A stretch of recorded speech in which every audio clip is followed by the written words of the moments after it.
Oh, close up on coffee. Yeah, there I am. And Sebastian. That's right, it's a Pip.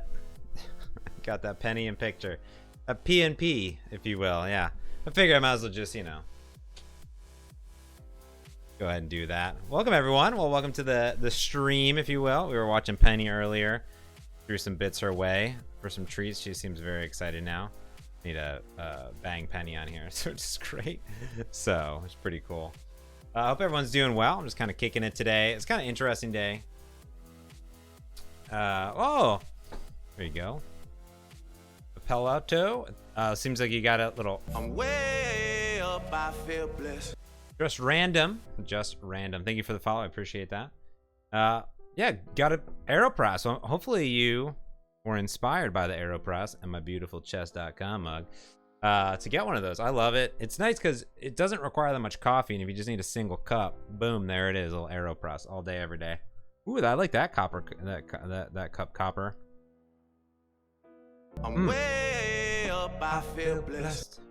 Chino, thank you so much for the follow. I appreciate that. Welcome. We had a lot of people in on Tuesday, so it was kind of cool. We had a few followers, lots of raids going on, which is super duper cool. And a Wednesday with Galloway. Yeah, it's kind of a weird day today. We had some family in town last week, and we're bringing them back from the airport, and got a rock in the windshield, and had to replace that today. Luckily, the weather held up, so there's a lot of mobile services, so they just came out, did the thing.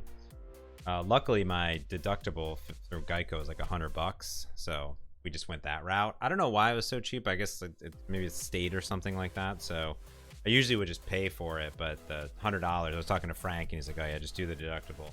But I don't think they can actually increase my insurance. They better not. It's not my fault. It's this tiny little rock. Like, you know, it's crazy how glass works. Just this little itty bitty ding, and then I'm way up. I feel blessed. Bryce, thank you for the follow coming in. Appreciate that as well. Prime, who was over on the Penny stream. I hope, Prime, that is your all-day focus of just streaming Penny all day. Yeah, you deserve a bear. Live your life. We just got a new Rainier beer. It's called Rainier Light. It's like Rainier Summit. They're 100 calories for a tall boy. It's great. I mean, great in quotes. It's not like a craft beer, but it's like, oh, it's a nice summer day. I'm gonna crack a Rainier. I might as well save 100 calories. Rainier Summit. Finest hops in Yakima Valley. Oh yeah, Prime says we don't pay for windshield repairs. It's a normal part of insurance. Yes, when I lived in Arizona, it's state law, or at least Phoenix law. When I lived in Arizona, that it was included, and they couldn't charge you a deductible for windshield repairs because the roads there are so crazy or whatever. Like, they just so much happens that they have to include it. So it's just like this thing that happens. And then in Arizona, I had my windshield crack once. No problem, right? Just repaired it. Washington, I think that there's some laws that govern it. I'm not 100% sure. But, like, there's no... You still got to use the deductible, like on the Geico. But what are you going to do? So... Greetings, everyone. Andrew says, I was watching the other day. What tool did you use in Visual Studio to import/create a client for adding websites? It's built right in. It's not even a tool. Let me show you what that looks like. You can do it a few ways. Let me hop over my computer service. There's Penny. All right, let's get out of Penny. So let me show you what I was doing over there. So I'll just open up Visual Studio. All right. So what we're going to do is, so you can only do this in certain project types, which is very weird because of how Visual Studio tooling works.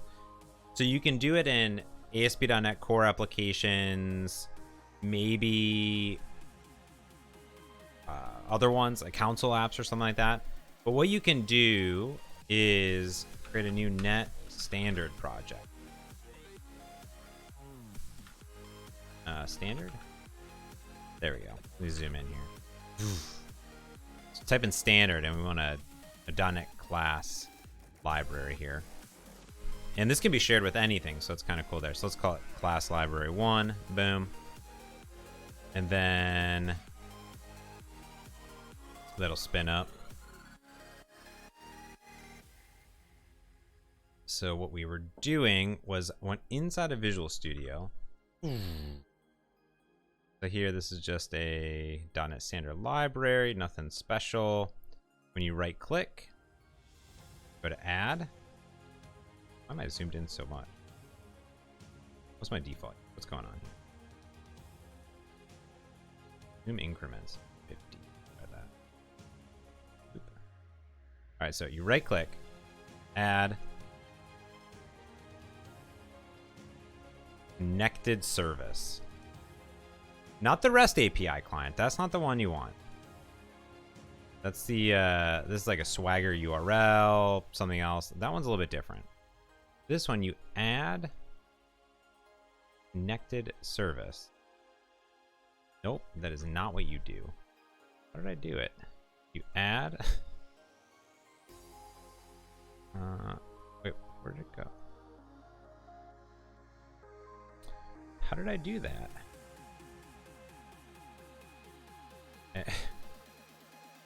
Where did that other thing? Okay, hold on.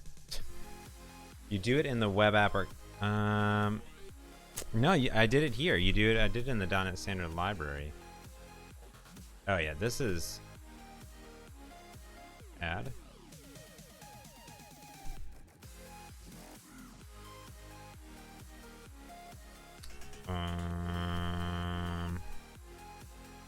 Edit.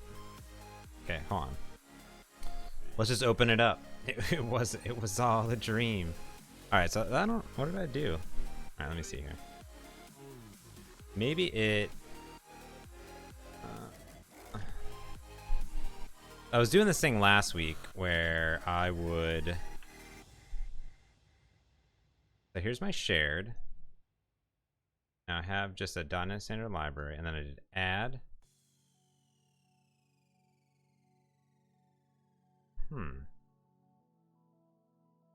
Oh wait, hold on. Did I do this? I did this inside a preview, Visual Studio preview. Oh my goodness. Okay, that's what happened. This is in the next version. It must. Let's try this again. There's also a new search up here. I'm very excited about that. There we go. That would do it. Okay, so let's create a new project.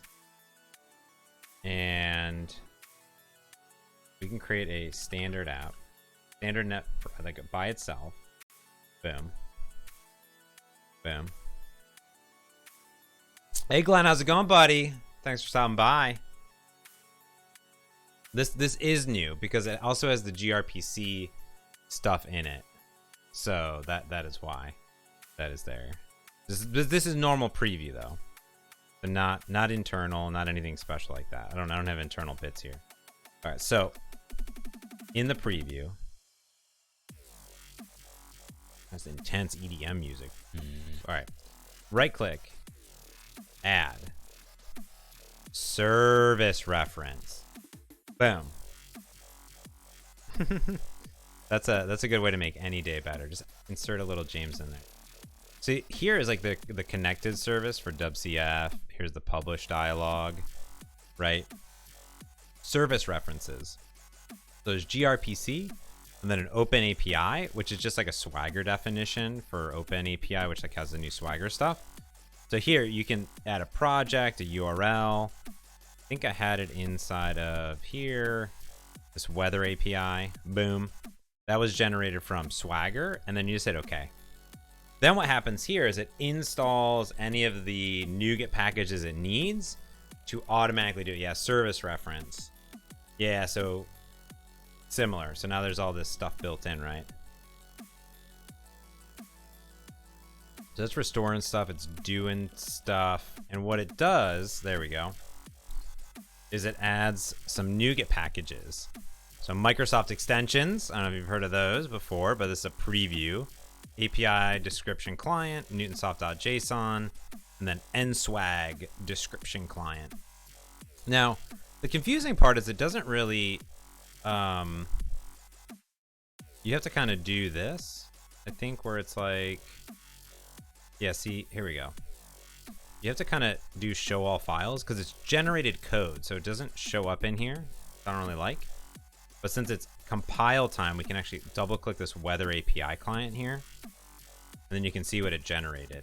So namespace, weather API client, and it'll generate for us all of the code that we need to basically do anything from that Swagger definition. So down here at the bottom, it actually even gives us our weather forecast definition for the date, temperature, summary. So then now what you can do is you can say, let's say a public ask of get weather. Okay, and then what you would end up doing here is bring in a namespace for those exceptions. And you'd say like var, or you'd say weather API client, and you'd say like if client equals null, client equals new, then you set a base URL. So let's just say like,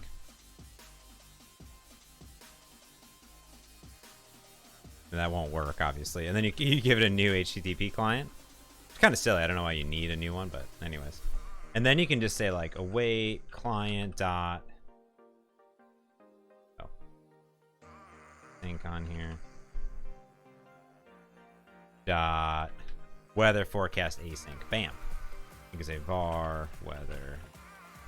And then what this is going to return to you is a collection of weather forecasts. Boom.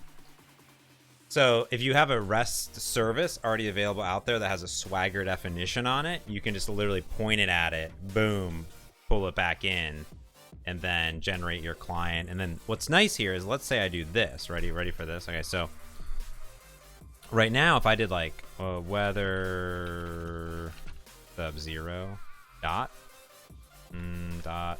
first collection, I guess, link it here.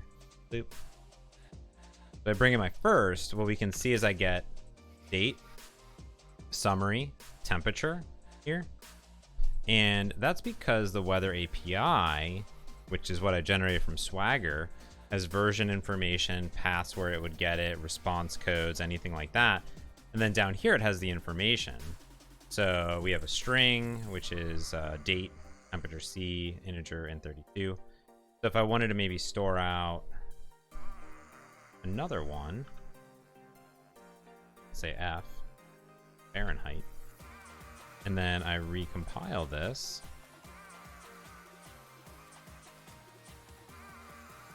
Now, I'm gonna do dot, bam, there it is.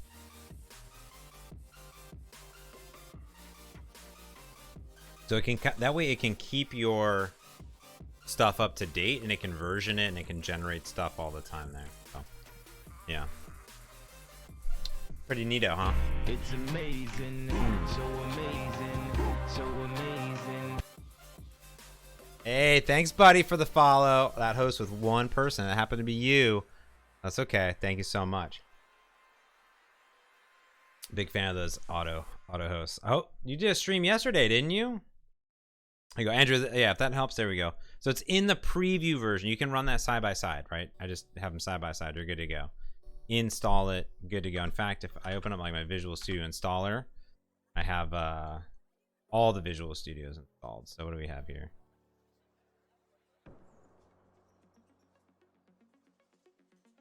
Getting things ready. Oh my goodness. I also got something. So I have 2019 preview, 2019, 2017. Oh man, did you all see this from the ASP.NET team? Woo, fire. This thing is hot. It's a HTTP REPL. This is ridiculous. So you can just, from the REPL, check out this. This is bananas. .NET HTTP REPL. And if it has Swagger, it'll use it. It'll figure it all out for you. Give you if there's gets or posts or anything like that. And you can even do gets on top of it. Bananas. And then what I love is that they also show how to integrate it like into Visual Studio and Visual Studio for Mac. You can add a custom tool. Crazy. It's available right now. How do I do that? Put that in the chat. It's bananas. So really, really cool. Yeah, because it's a .NET global tool, which is super cool, which is really, really nice. Starting to see a lot of these come out. You can like add all sorts of stuff. So Angelos, you're awesome.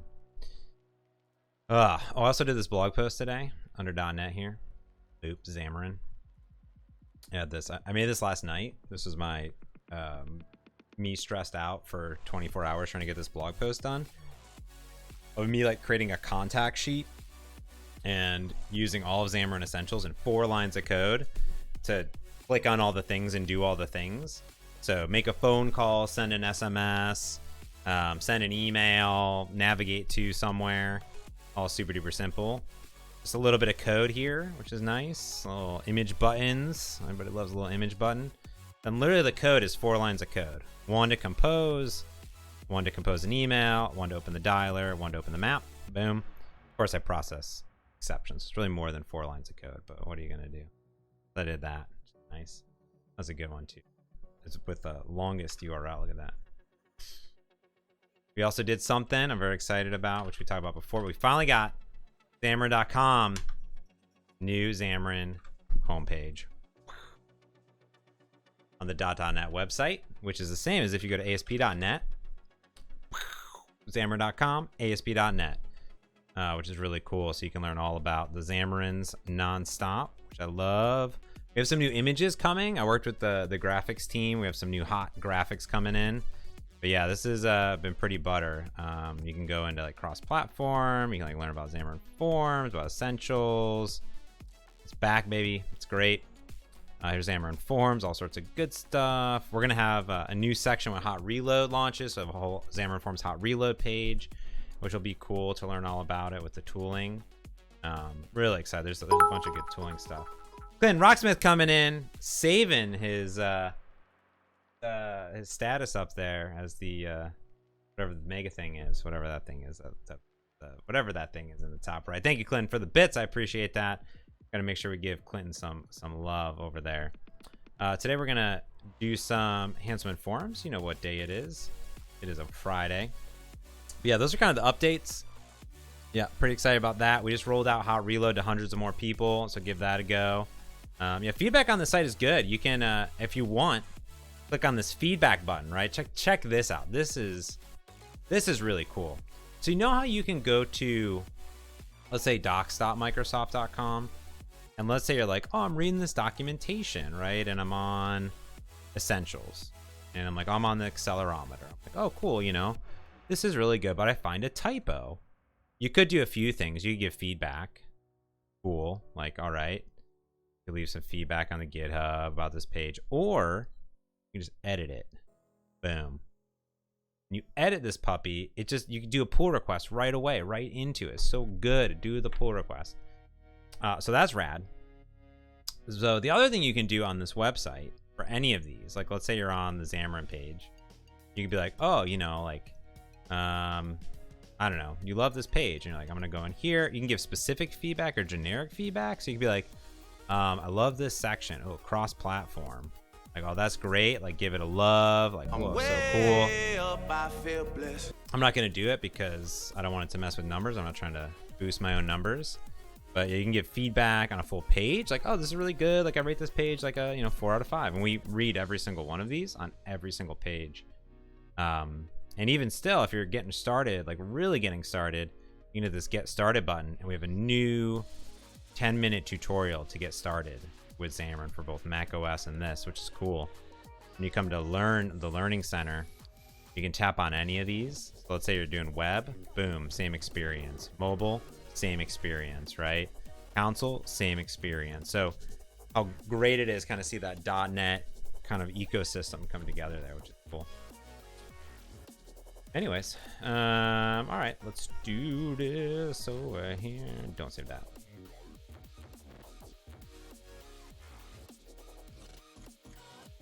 Smob says he still has 2 streams behind. Was just going through last Friday's. Oh, nice. Yeah, there's a lot of. I do publish them to YouTube, like slowly though, but like luckily my Twitch does put it there for like quite a long time, which is nice. So hopefully that's okay. Well, today we're gonna be integrating into Hanselman.Forms some video playback. Last two times ago, something like that, we ended up doing all the crazy RSS stuff, backend stuff into an Azure function, which got deployed. I'm going to create a new branch here off of the next. Let me make sure I have everything up to date. I don't think we did anything. Double check. Oh yeah, Smob, you missed out last week. It was a dumpster fire over here. Just so much updates. I messed up everything. It was totally my fault. My fault. I was trying to use preview features and I was like, oh gosh. It's cool that you can just download them from there. Can't you get Hot Reload as a Visual Studio extension? I have it running in one of my trial apps, but I haven't gotten to the sign up yet. Download it sometime.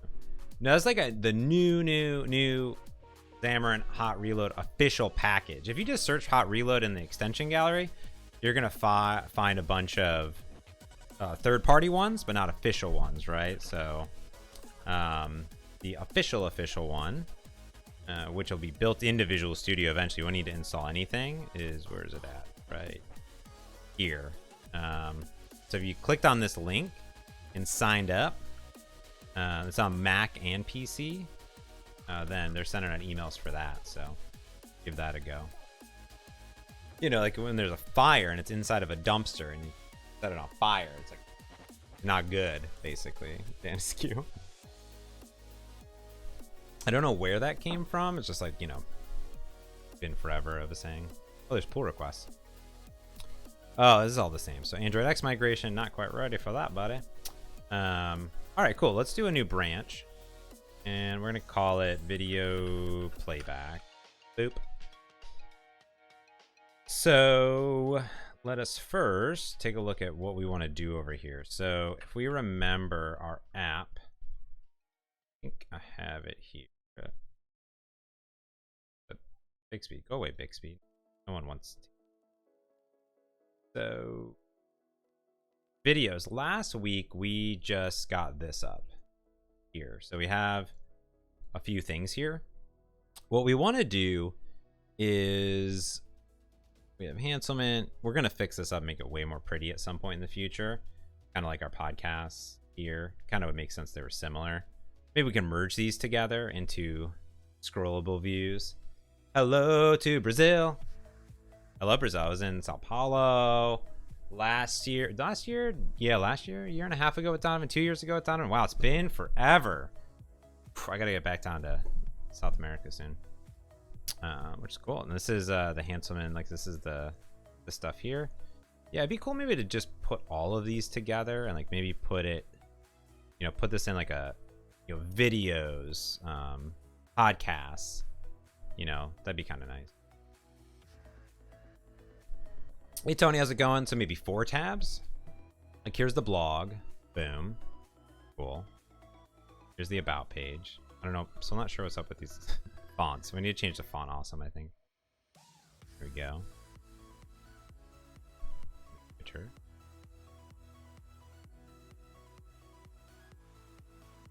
And then there's videos. All right, so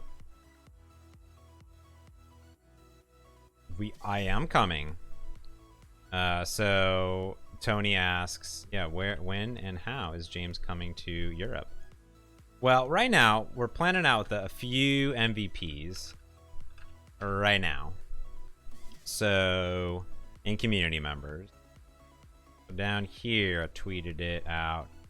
I'm coming in first and foremost to DevReach Bulgaria, the Telerik conference. I'm going to be keynoting that, which is super fun.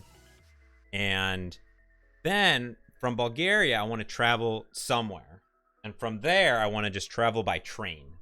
I love trains. I don't know if you know, they're a great way of getting around countries in Europe. So I want to go from there.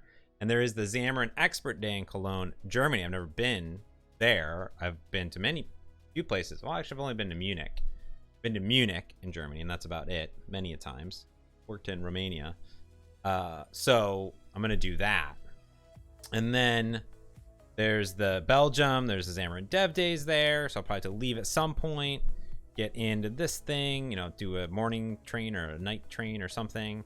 And then back to Belgium, somewhere else. I'm not sure where these are at. We have a sheet that's we're updating. And the Netherlands. Now, I could travel to another place via plane and then travel from there. But if you have recommendations, you can hit me up on Twitter. You can send me a DM on there. Just post on that thread. Lots of suggestions already. So. All right. So first things first. But where am I from? I live in Seattle because I work for the Microsofts. But I lived here before I worked for Microsoft. So there's that. All right. So we have our video series. For this load series, execute that command. Bingo bango. Good. So series details we don't have. So I think what we want to end up doing here is podcast directory, podcast details. Yeah, I think we want to. Which country in Europe has the best coffee? Question. Best. The usually European coffee is very much, ooh. I'll tell you, coffee I really like. I like how this is just a map of all of it. I really enjoyed, probably Italy. I would love to go to Italy and go to any place. Never been still. Someone wanted me to go to Belarus. Like, I've never been over here. I almost went to Poland a few years ago. Lived here for a long time. Been to Hungary. I really like in Oslo, there's some great coffee. Oslo? No, Copenhagen? Oslo, I think. If I get coffee everywhere, that's the problem. There's always good coffee everywhere. I see my house. All right, so we're gonna copy and paste this. So let's just. So in this thing, what we're gonna do is go into podcast series details. There we go. Oh, we should just do this. Boop. Pull this in. There we go. And I like to just copy and paste models, and at some point we just put a base view model here.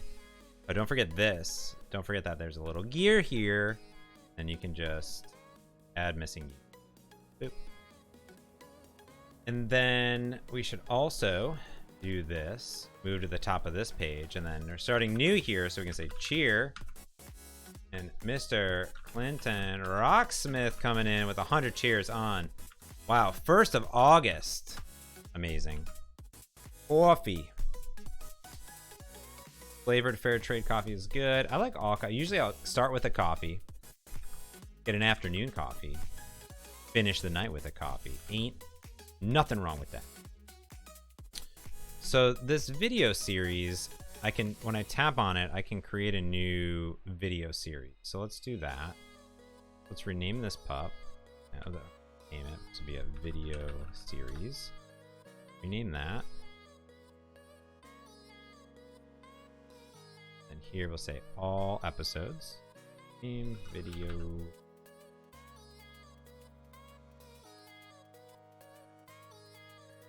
Oh. It's my model. Video feed item. Is that what it's really called? Alright. Alright then. Video.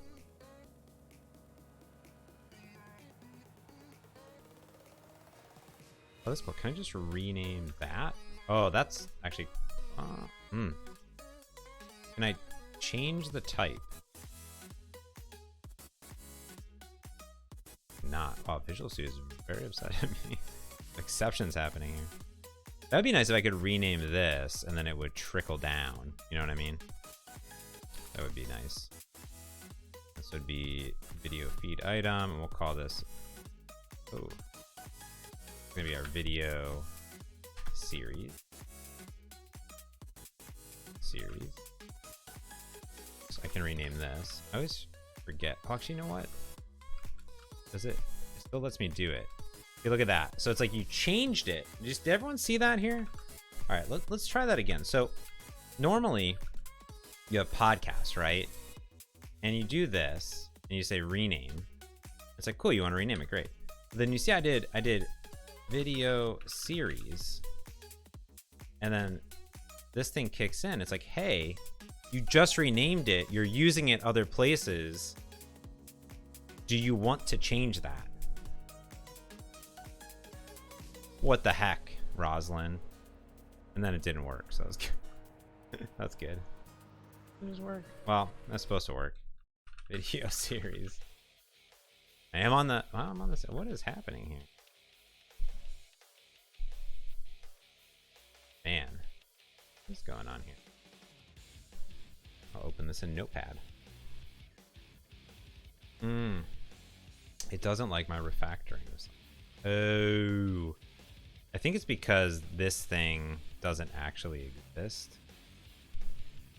Alright, so if we delete that,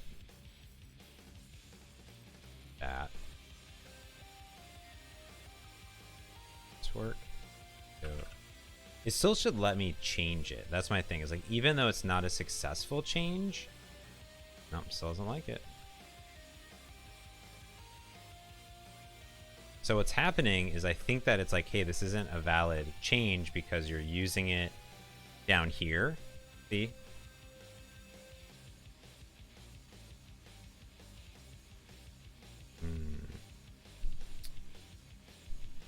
Yeah, and that's the problem, is that it's like that at me there. Like, oh, that's not valid. This isn't valid. Yeah, so I guess maybe just copying and pasting. But I changed the type. That's what it was. If I didn't change the type and then renamed it, then that would work. Interesting. That's not good. Why does it say stuff?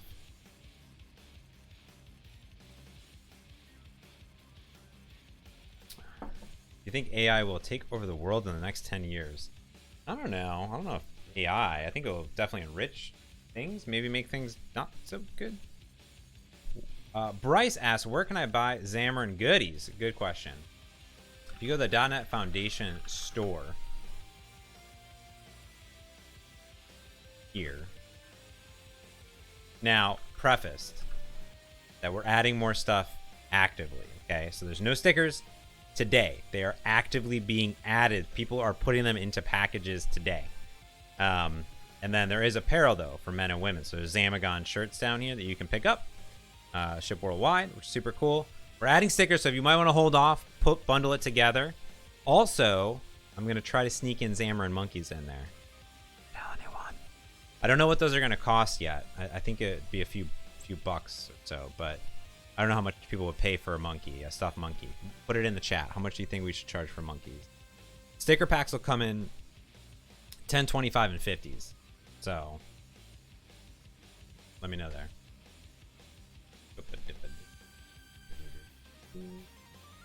Also, we have a bunch of challenges upcoming too. So we're working on a few challenges right now, which I'm super excited for. All right, let's see. Oh, well, this is easy enough. Let's look at my code behind for the views. My podcast directory, which is here. This puppy should do on tap gesture recognizer. What does it do? In a scroll view, oh, this one's in a flex layout. And then I have a tap gesture recognizer on the individual item.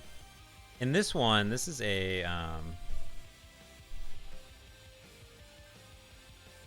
video directory. This is just a list view.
All right, how's that? There we go. Now we're talking.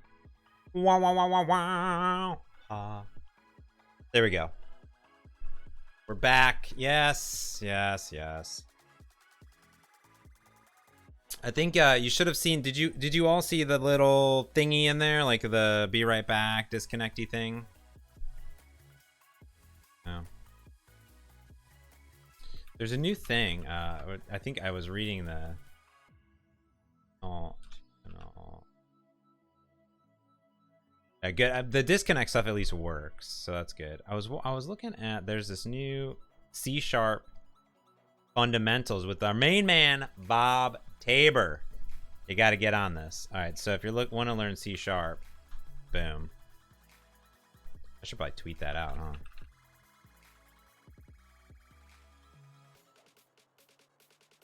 Boom. Let's see here.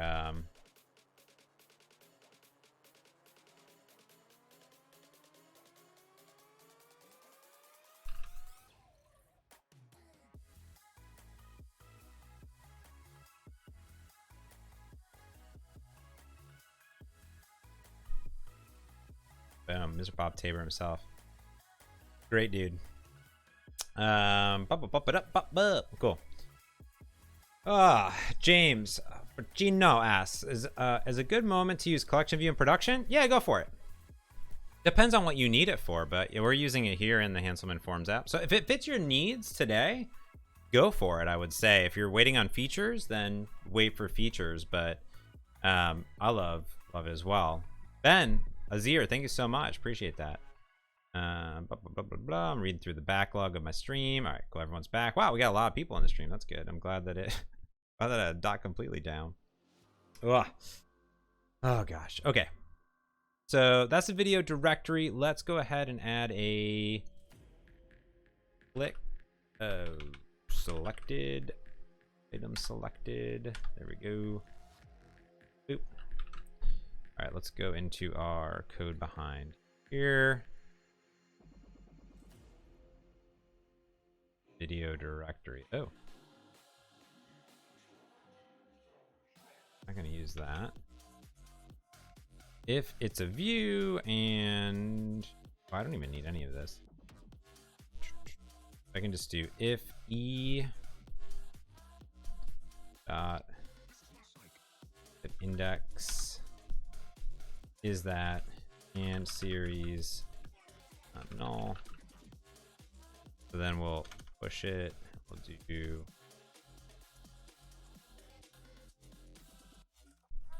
a new view video series details. That's going to take in us is a video series.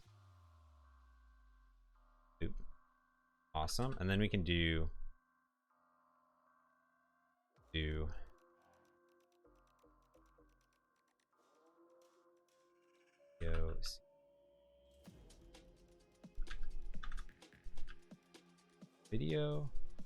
series. Oh, I don't have a page for this. Okay, we need to create a page. So, all right.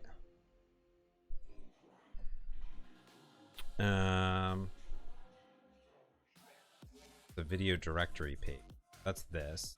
Okay. Let's add a new item. This will be video.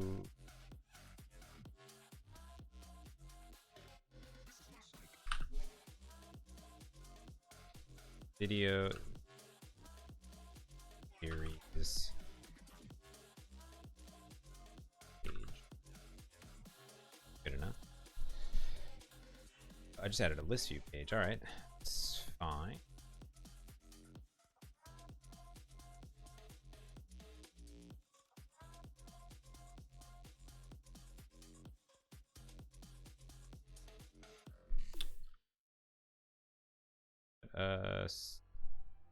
Use your series page to make it so this also takes a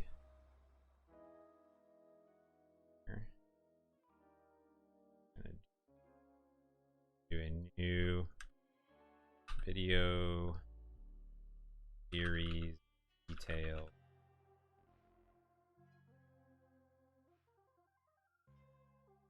Video series. Here.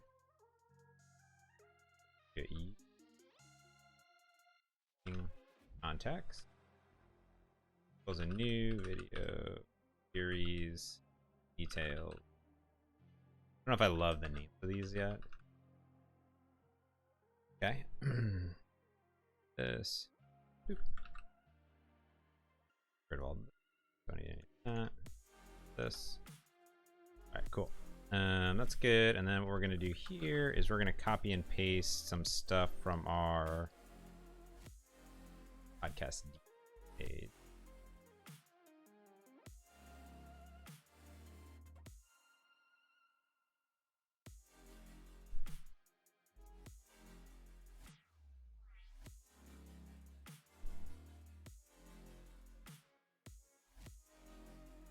This is even better actually. I do it that way. And this I can do. Yeah, perfect.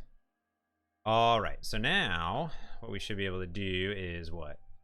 From our video series page, video directory, and do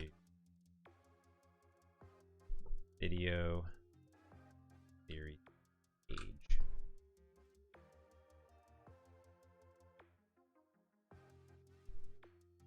Oh, and I think here I want to make.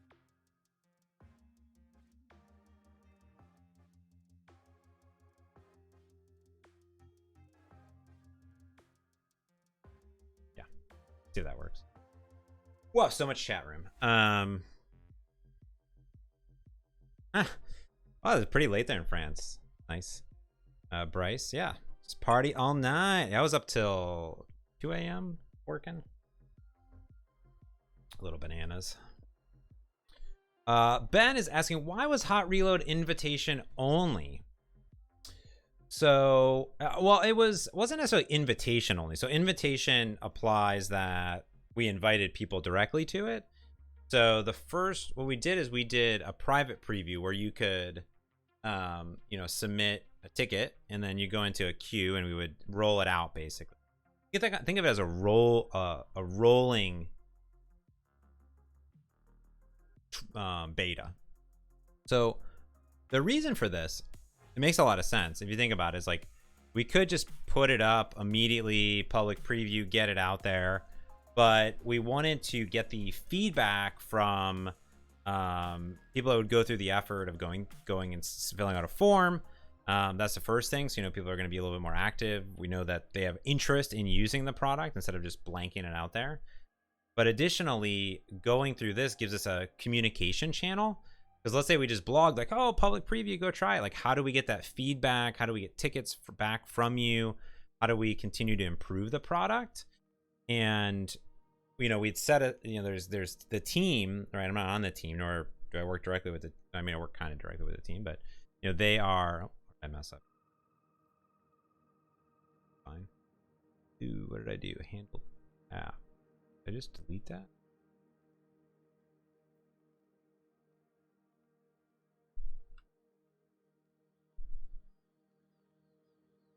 Oh. I do. Oh. Okay, I just got rid of that. What else did I do wrong? Okay. The other thing is that, you know, well, we thought it was at a quality for preview.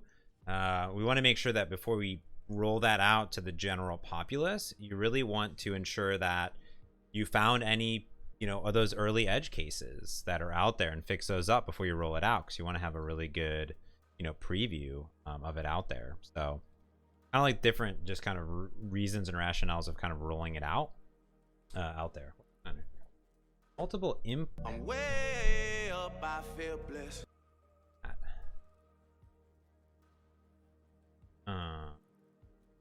That pup. Blue Spider, thank you for the follow. As a half an hour ago, I was going through some reboots. And also Emmanuel, Paul, thank you for the follow as well. Welcome to the crew. The monkey crew. Build that thing. On there. Doing.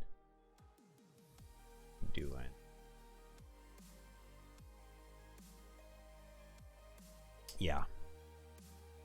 But we are definitely looking to roll it out to a more broader audience sooner than later. As we had the .NET community stand up yesterday, as Maddie and Alex were talking about, we were progressing at a pretty substantial pace there. So really good feedback on it too.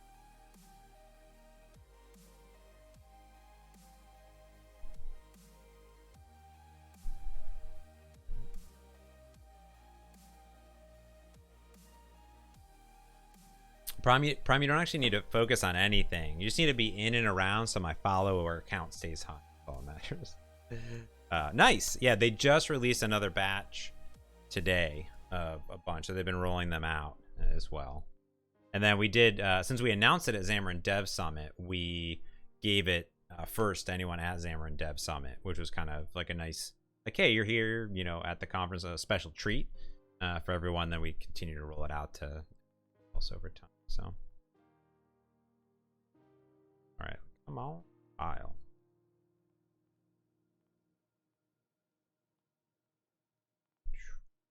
Really want. I think I'm gonna put this in a collection, and then this will go like back and forth.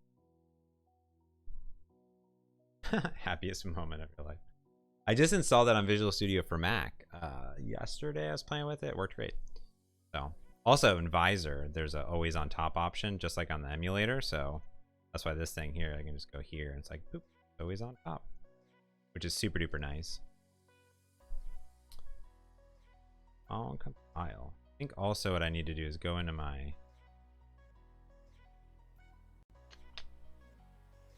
styler.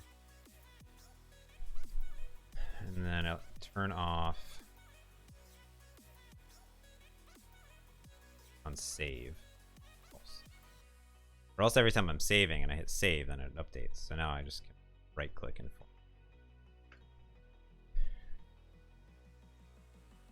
build. What's happening?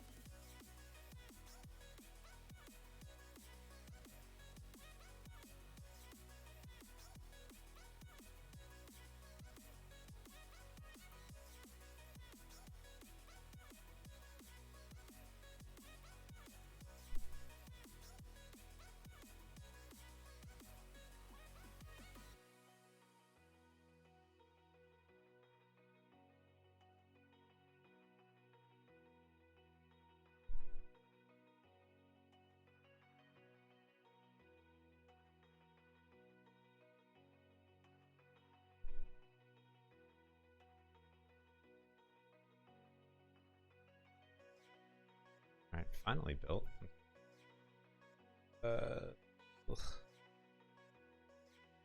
On Visual Studio, like don't completely rebuild and then don't get out of here. Nice. Oh, that's cool. Yeah, I bet that works really good with Skia Sharp. I bet. Yeah, nice. Yeah, I mean, there's a great community of hot reload tools that each kind of have their own, you know, specialties in it, which we love to call out too. We love, you know, any tool that anyone makes is really great, especially how I build libraries, how I build tools, how I build apps usually are things for me, which I super duper like. So, you know, if you're building an app, you know, or a library or a tool, you want to build something for you that's special, so go for it. And there's probably a great market for people that want to do this, so we want to kind of offer that, you know, the functionality in the box. So, hey, Mortal, how's it going? Bonjour. I guess bonsoir. I guess it's maybe late over there.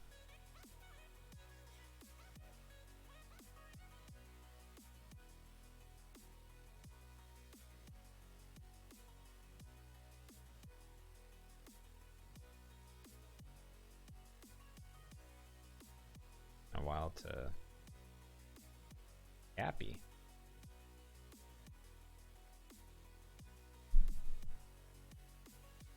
Go. Got Hanselman's face up. Let's copy and oh, I bet that I updated Visual Studio, and I bet that it has. I had a new SDK come in. Okay, so where are we at? Video series. This.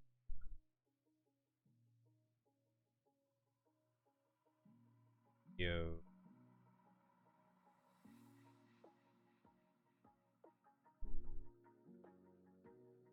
So videos. That was quick. If I tap on one.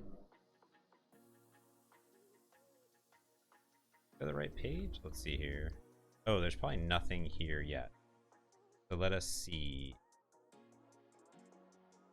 Views. Video series. Okay. Let's build out this screen then.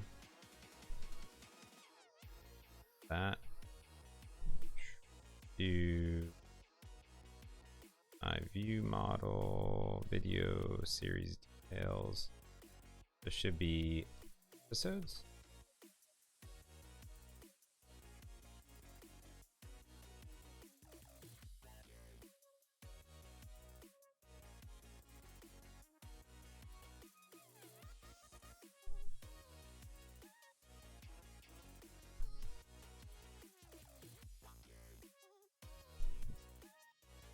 Fresh command is going to be a binding. Ooh, don't know yet, so let's put in a colon dot binding context. Put in a local view model video series model.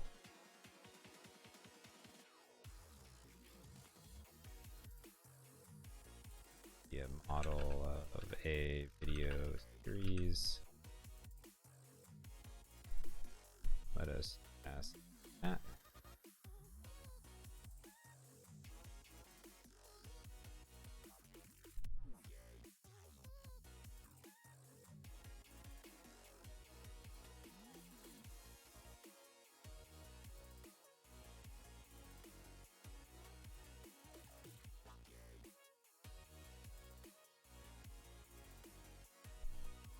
Okay.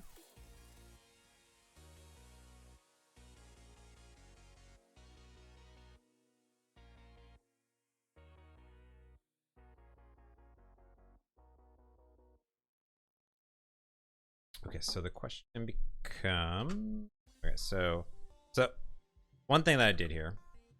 So remember here I'm setting my my binding context here in the code behind, right here. So I want the IntelliSense to come up just in general.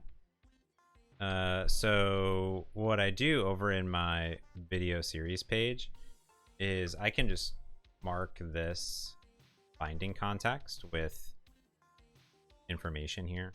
So here I just put a D colon, and that's not going to be used at all. It's design time.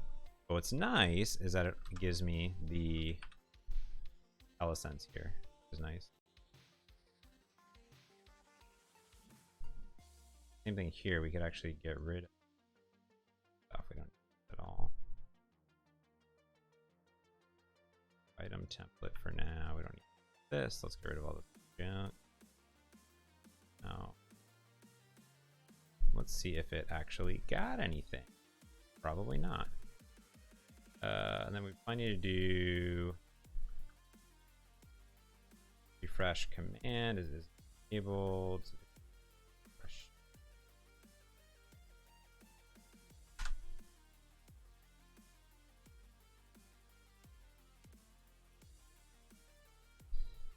All right, let's see if we have this. So let's go. Oh.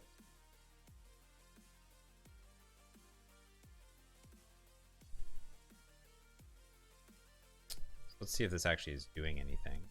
Navigates correctly. Video series page. Here, let's see if this is working. Let's check that this is working. Go on our video series. Details. Load all episodes.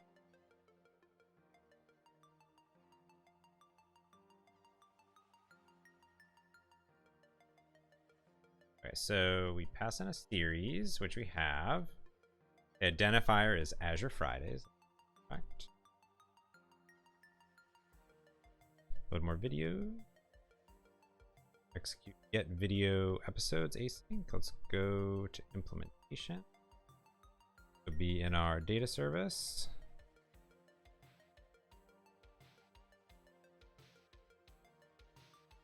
Here, go into it. Let's see what it's gonna call.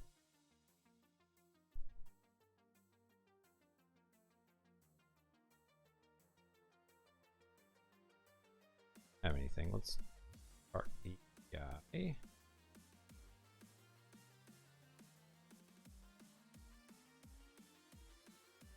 Okay, so we actually got an exception back from the server. Interesting. Okay. So why? Our API. Go up to our URL, which is going to be what? HTTPS Hanselman.Forms. Try it out. Maybe we didn't publish the backend correctly. That'd be a shame. Okay. Down here, our URL is that ID equals okay. Oh, interesting. Well, that makes sense why it didn't do anything. So let's go to the portal.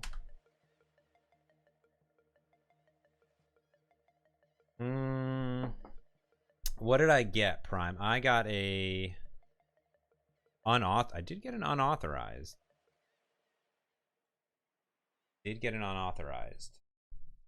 Which is strange, but when I put it in the browser,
What's going on with my... Gotta get Peppers in here, though. And why my build is taking so long, I just changed the line of code. Peppers.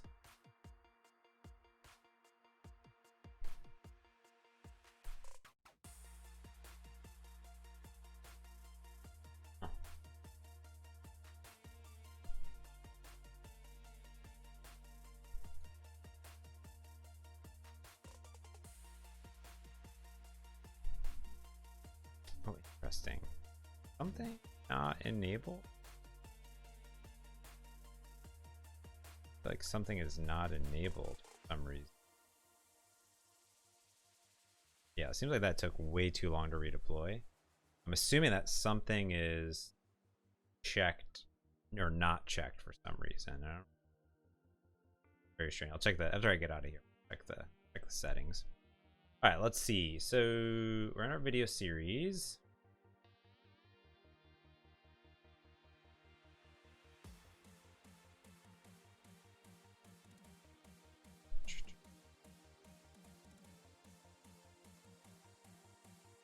Videos.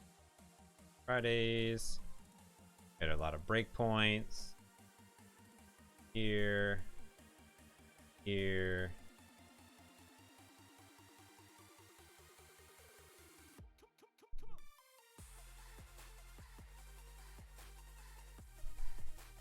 Bam. All right, cool. Did it. All right, that's beautiful. Look at all those. We're just gonna refresh those. Is that should...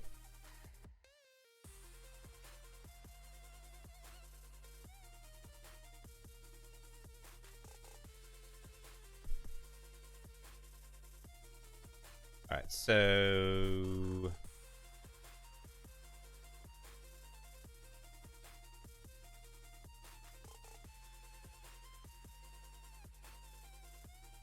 let's say that we wanted to put a each episode have. Ooh. Look at my view model. My model. What does a video feed item have? Title, description, a URL, thumbnail URL. Okay, so we could use a let's just do a label, text, a binding of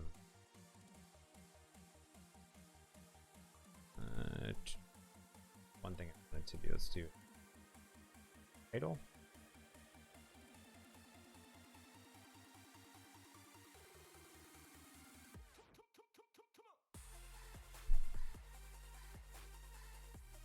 Oh, okay, so this should then be has uneven rows true. Boop.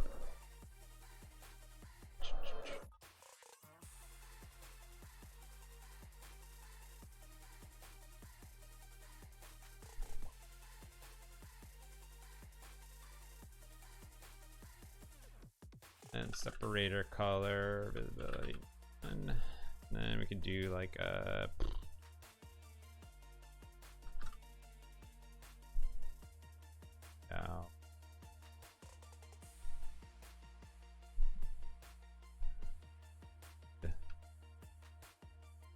id dot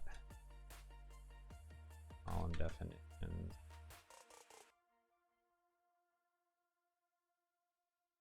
Do like column definition. I don't know. I don't know. Maybe of 5.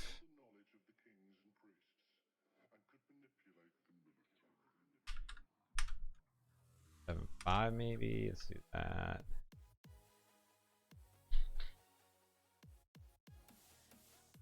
Dot a column equals 1. An image of source binding to thumbnail URL.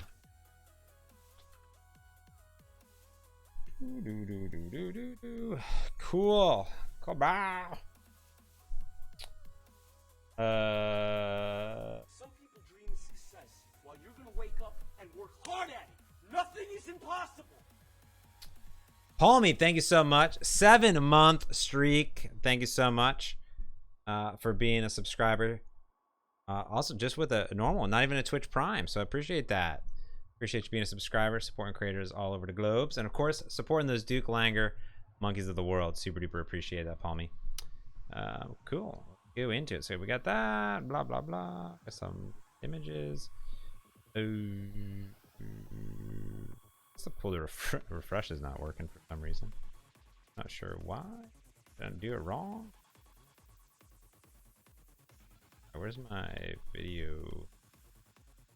Not working. Podcast details. Crazy? Am I crazy? I don't even have the refresh there. So Twitter page then. Twitter page. Am I wrong? Am I right? Pull refresh enabled. Way. Refresh. Okay. Duration. There's a display date. Okay, we'll put that in there. Or is it? Here's.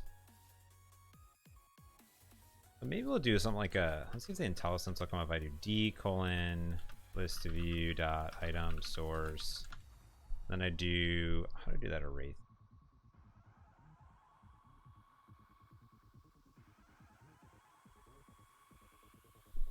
Yeah, I think I've only been streaming for like 8 or 9 months, so that is pretty impressive. And I think I've only had status for so long. Constantly refreshing. That one.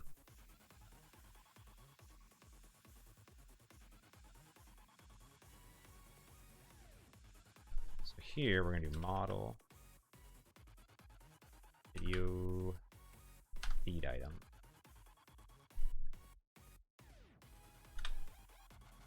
The question is, will that tell it the type?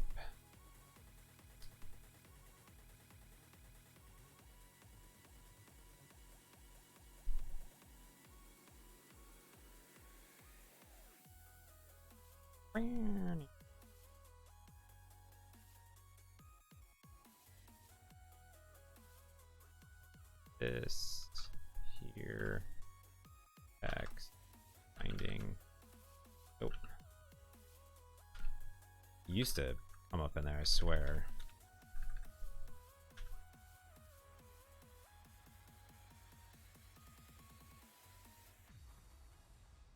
Table, and then we'll do another text for binding of. There's a duration, I think. Duration. Or what they're having.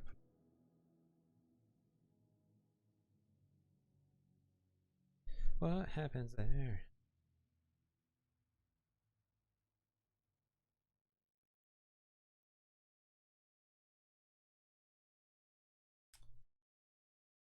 So let's do string format.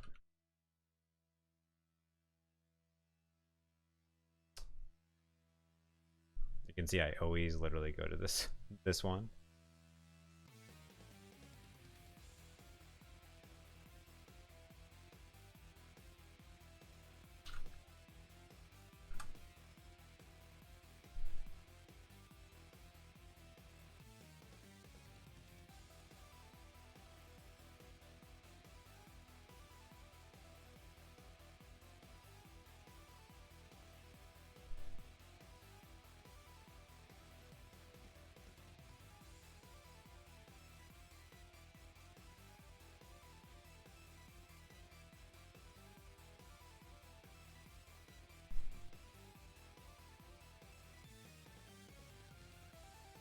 Cool. It'd be nice if it got rid of those zeros on top of it. Trim it down.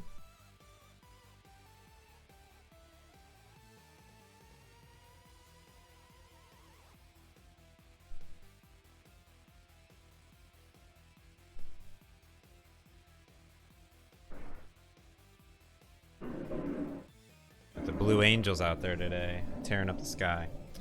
All right.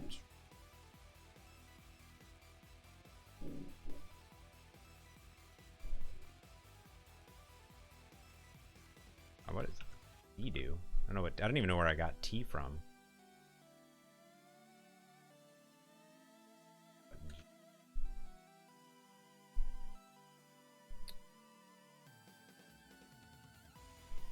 All right, then here I could do background color red.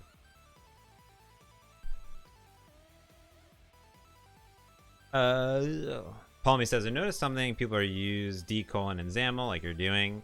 Yes, it's for design time data, specifically with there we go. So I can do horizontal. I can just do N. Probably make it smaller. Oop. So yeah, the design time data, you're right. Yeah, it's for design time things with the previewer. So the previewer will kick in and use the design time data. So if I pulled that open, it would use design time feed items. So I could just see it inside the previewer itself, which is super duper nice. And then what's nice is that like here, when you set the design time binding context, the IntelliSense also picks that up to give you some nice things. So here, for instance, it'll pick up this IntelliSense, which is nice.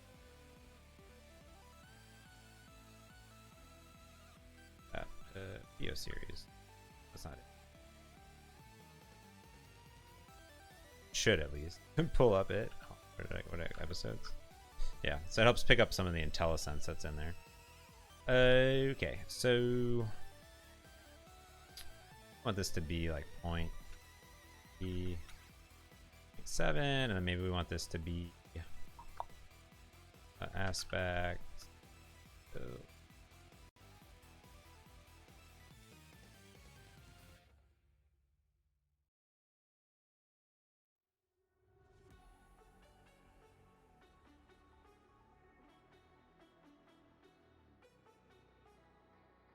it's a small thumbnail.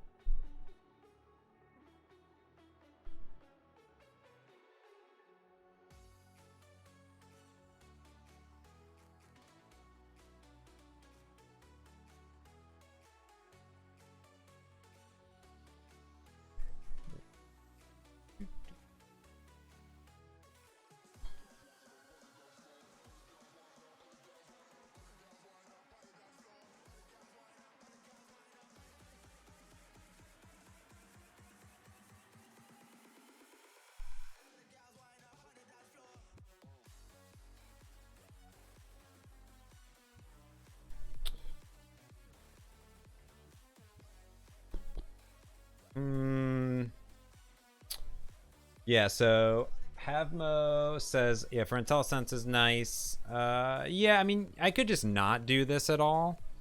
Like, if you have just an empty constructor, which everything does, you could just fill that in. I could just do this, right? Like, this is also fine. I'm not actually using that for anything.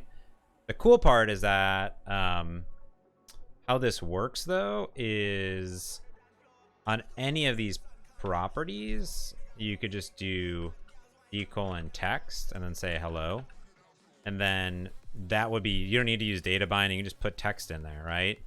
So you'd be totally good to go.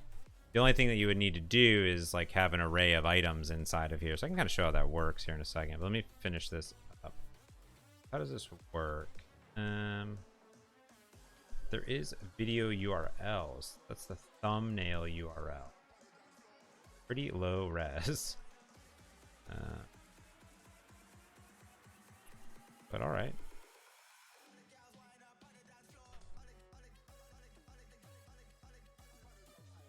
What we want to do here is did work yet? Bugging. Let's add that later.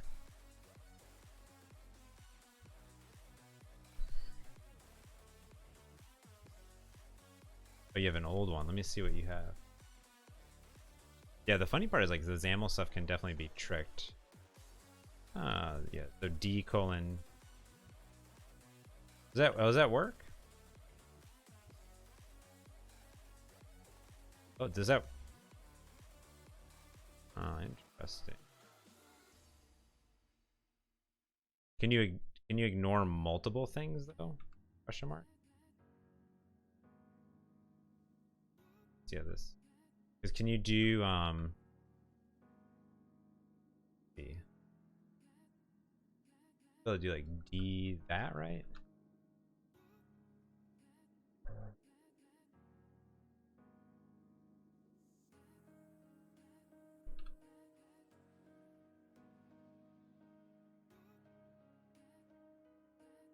Oh, you can just put a piece in there.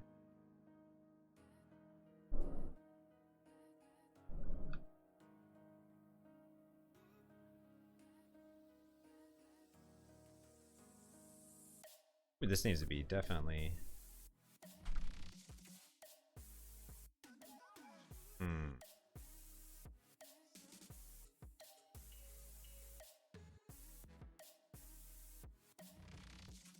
Is it the data context though? They're gonna, yeah, I would say, I don't know if that works. Need to test it.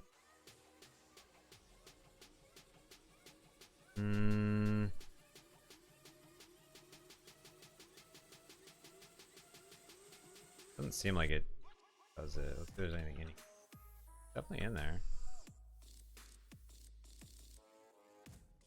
There, but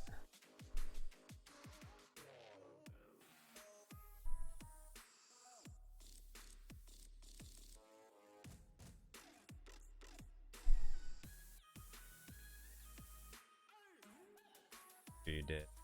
See you, Clinton. Have a good one. Cheers, buddy.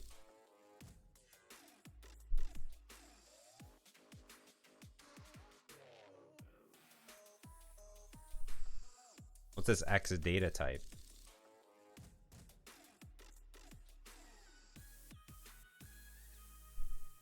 I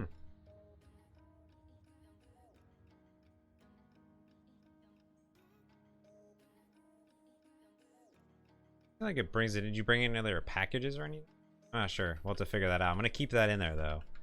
Definitely keep those open. I'll test that out later. All right, see how far we can get. That's cool though if that does work. But yeah, the decolon stuff is nice with the previewer stuff. Let's do this. Let's do 15.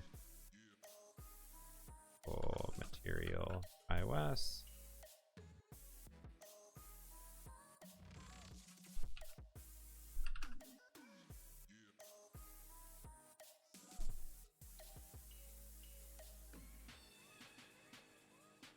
Ooh, let's do. We should probably put some padding on this puppy.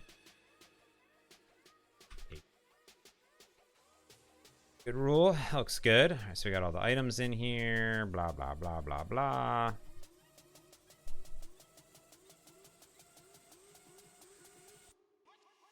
Ooh.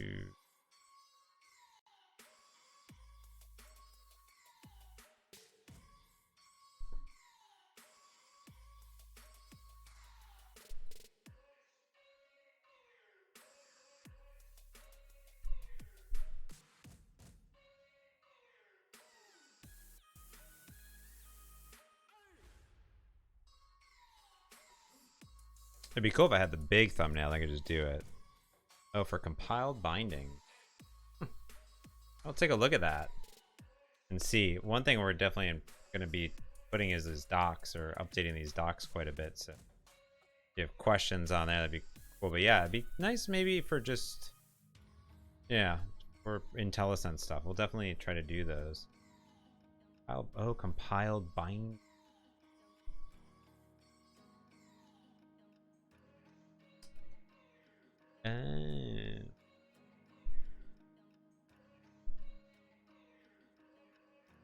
Never used them.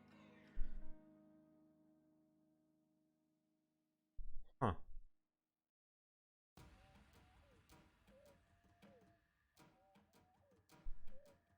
Huh. X data type. What? What is this? X. What? So this would be our.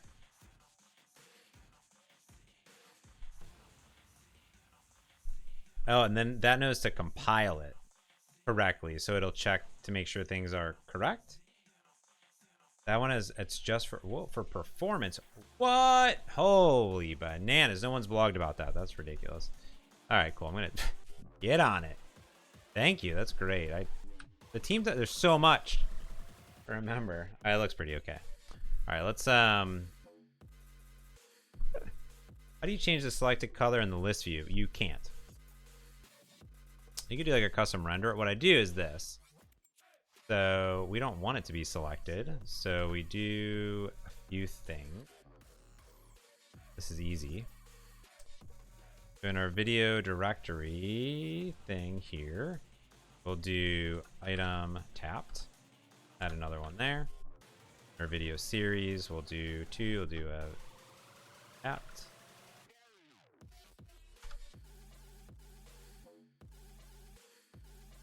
Selected. Here we'll just do equals selected item equals null. Perfect. Also have to do this here. Oop. You just do a tap, so whenever they tap on it, you just null it out. So there we go. This series. That is cheating. Is it though? I don't want it to. I don't want it to be selected. You're not selecting it. You're tapping on it. Da da da. That is cheating. That's the James way of making stuff work here. Let's say you do you, James.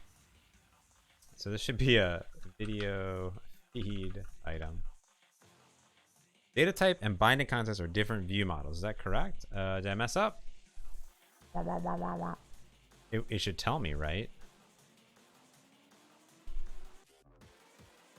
Video, no, those are correct. Video series details. Yeah, that's correct.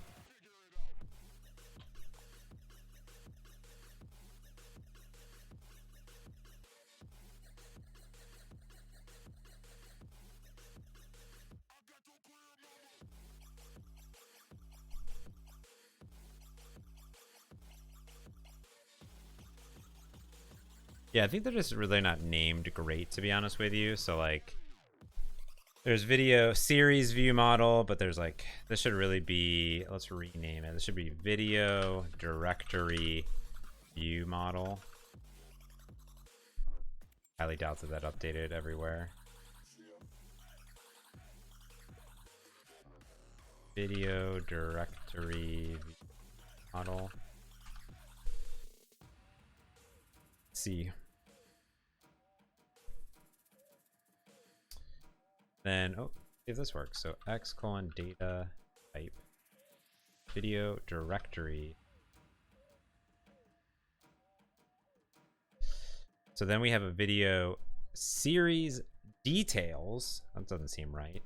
Let's rename that. So this should be video series view to align with our page. Rename.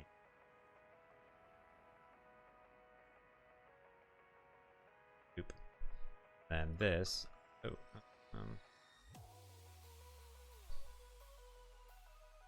video series page.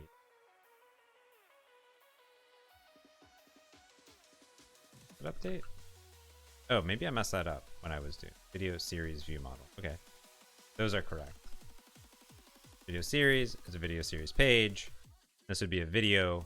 We'll add one more page, which will be a blank page, which will be our video details page.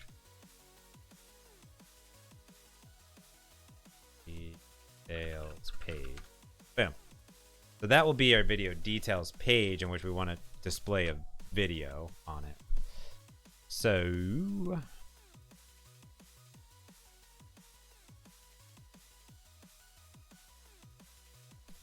this one will be our video.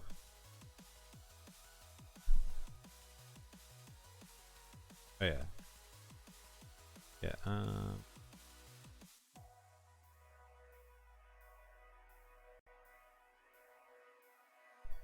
Was that not correct? Oh my. What did I do? Oh, Oh, I just copied and pasted. That's why. Okay, so this will be a video feed item.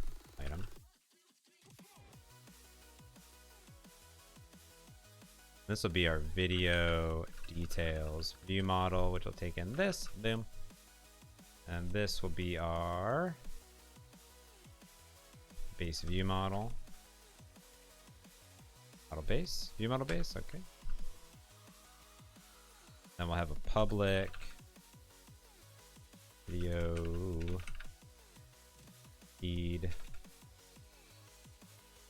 item video. Boom.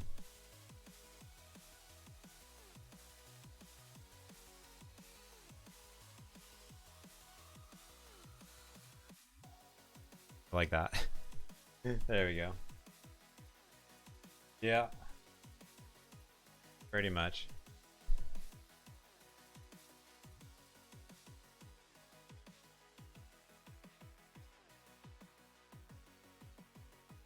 Oh yeah, you might want to check it now on the new 18.2 because that will have the new IntelliSense stuff, so that should light up technically, maybe, question mark. All right, cool. So that's our video page. So ideally, what should happen here? Yeah, check it out. Just released like last week. So okay. Oh.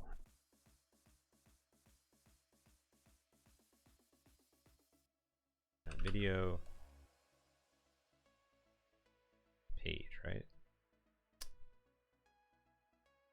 Putting in the wrong name, so it gets that at me.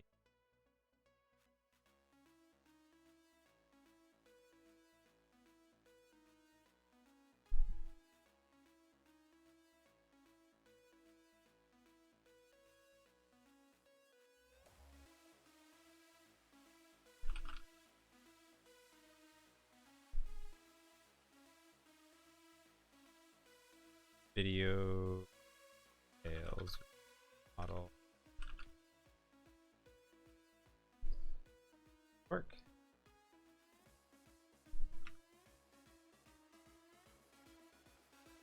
Also,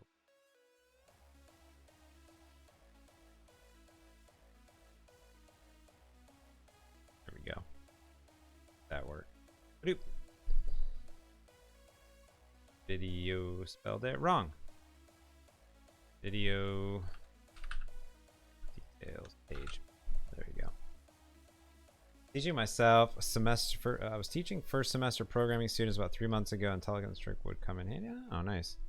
Yeah, it should work. There should be lots of ways of doing it. What did I just do? Oh wow. Directory model. Okay, so now I actually get errors. Whoa. Huh.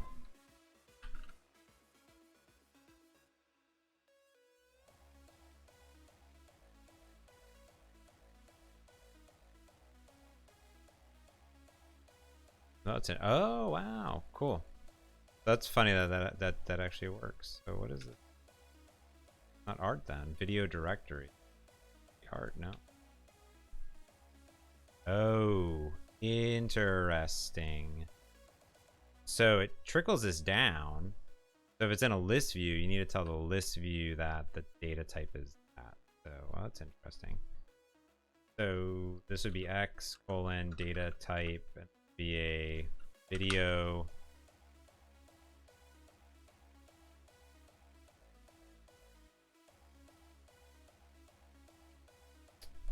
Interesting.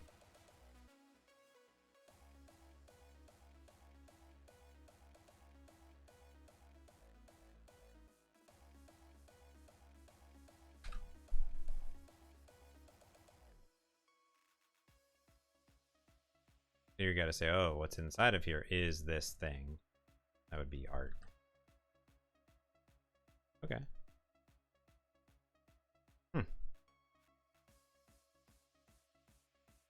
Same thing here. So this one is X : models.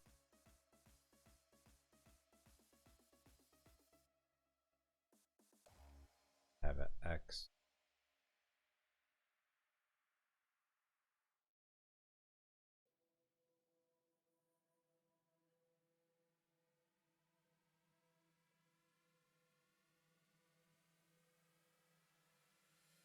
There we go. That's cool. Add those all over the place. Getting those optimizations. Wah, wah, wah, wah. Penny P coming in. Watch out, people. Pop. It's my house, come on, turn it up. Welcome, Penny P fans, over from the Lotan. We've rated you guys before. If you're into software development, you've come to the right place. If not, you've probably already left. So thanks, Penny, for the raid. Hope you got lots of amazing treats, all that goodness. We're building some mobile apps over here today, so working on playing some video playback in our app. So we're trying to get that out. So yeah, so Prime asks, why do you get compile time errors? Yeah, so the first one is that I actually did have an error. So I had a data binding on my list view, which was, this was spelled incorrect. So that caught it. And the thing is, the X data type, you need to tell it what's inside of the items inside of there. So the reason I got an issue there is because it didn't know what the data types were inside of it. So here, for instance, oh, interesting. So it's not actually of that. I guess I need to put it on this. There we go. And then I bet here, that's also the same issue. So this is going to say that put on the view cell, probably, huh? Anything inside of that would be interesting. I bet this should be, yeah, I didn't read the docs, so. All right, let's try that. Oh man, I'm so excited to hang out with Penny this weekend. It's gonna be dope. It's gonna be dope. New models, there we go. Now let's see if this worked or not. I don't know.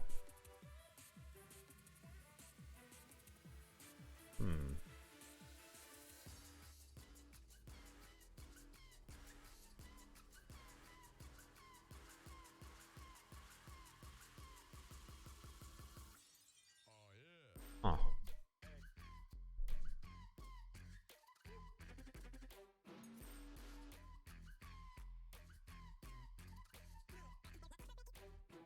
That should be it. See these things. Am I moving into my data template? Should probably read what the documentation says on it, huh?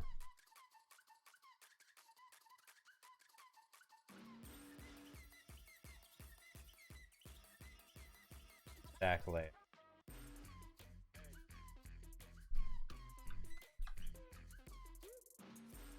It's on the data template.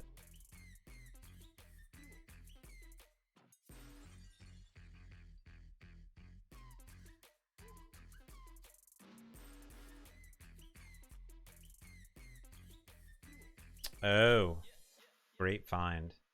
One brought in the assembly and one didn't. One was from before and one was new. So smart. There we go. Crazy. Yeah, it's that actually finds a lot of bugs. I was changing namespaces, I was moving assemblies around, doing a bunch of stuff. See if this will work. All right, so we move this onto our, still there.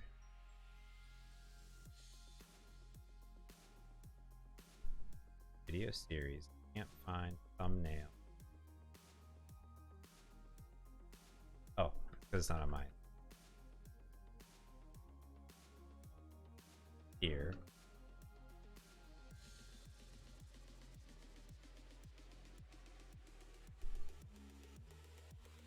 Oh, I'm doing this all wrong. What am I doing? This is a video series. There we go. This is a video series. And this is a video feed item. There we go. I just have them reversed for some reason. Try that.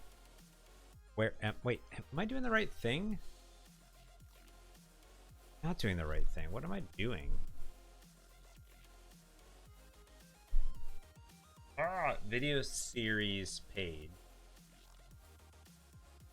Yeah, that's right. It has video series has a bunch of video feed items. The video directory has a bunch of videos. Oh my goodness. Ah. There we go. That works. It's kind of mixed up.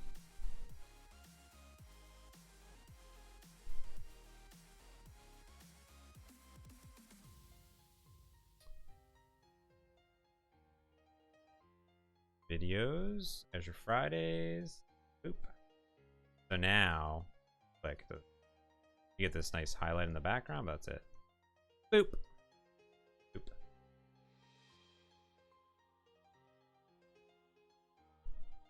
Okay. We have our videos. Awesome. Okay. So what we want to do now is we want to figure out how we can play back that video. So use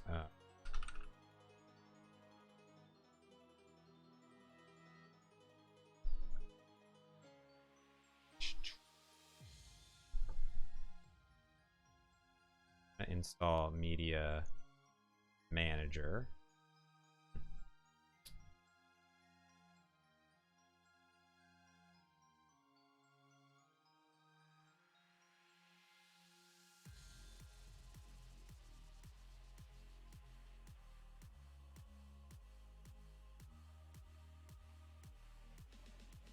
Make sure this is installed.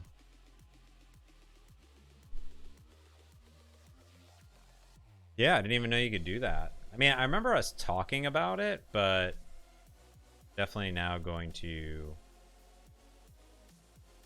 Oh, this is all in there. Okay, so we have this. Oh, we added tons of stuff. Okay, so let's look at our updates. So we have this in here. Do the... Put it in our Android project and our shared project. Oh, there we go.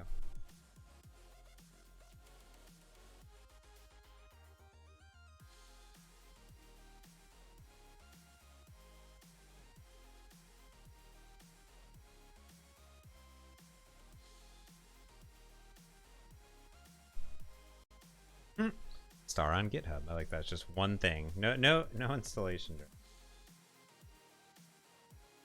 Need to initialize it.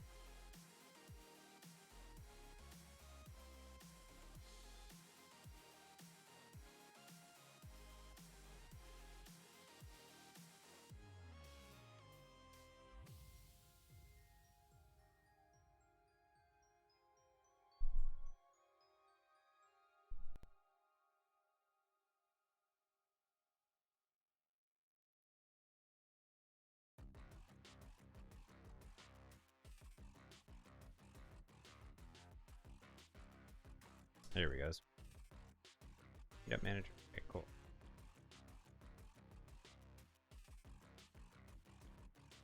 Push it.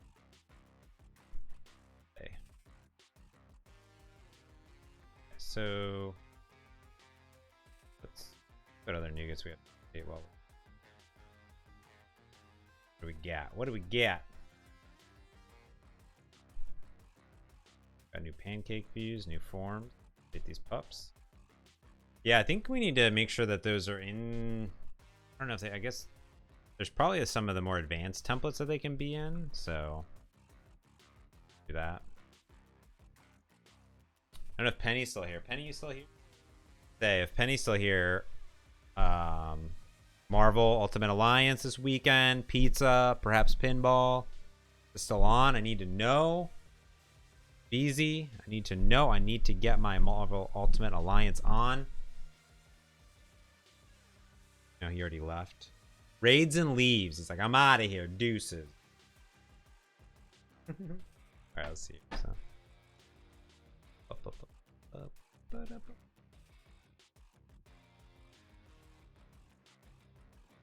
You can even use the normal play method, not set source.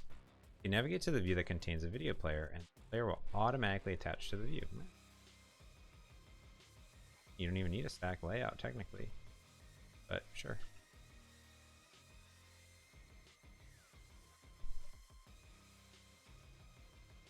Do the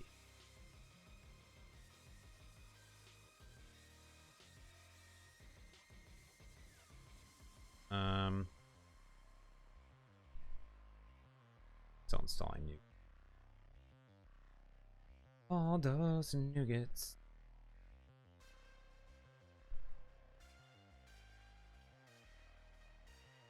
Oh, good. Thanks, Yukon. Appreciate that. I mean, he invited me over. He was like, check out this house I bought. And then once, and they never invited me again. Come on, friend. Come on, friend.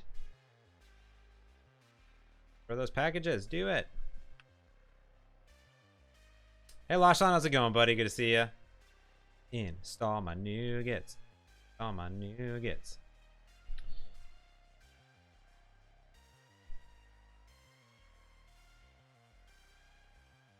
Cool.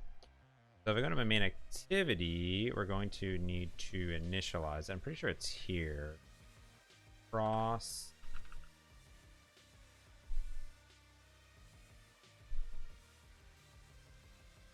Dot.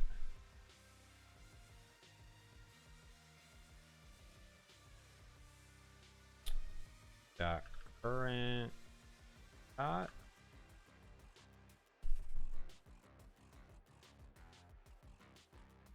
This. I don't know if I actually need to initialize it here, but I guess I will. I guess maybe for the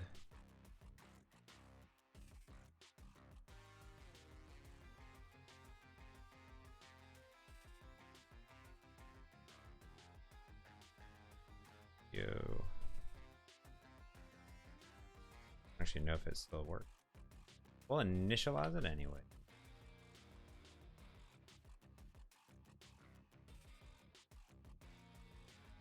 Alright, cool. Let's do that.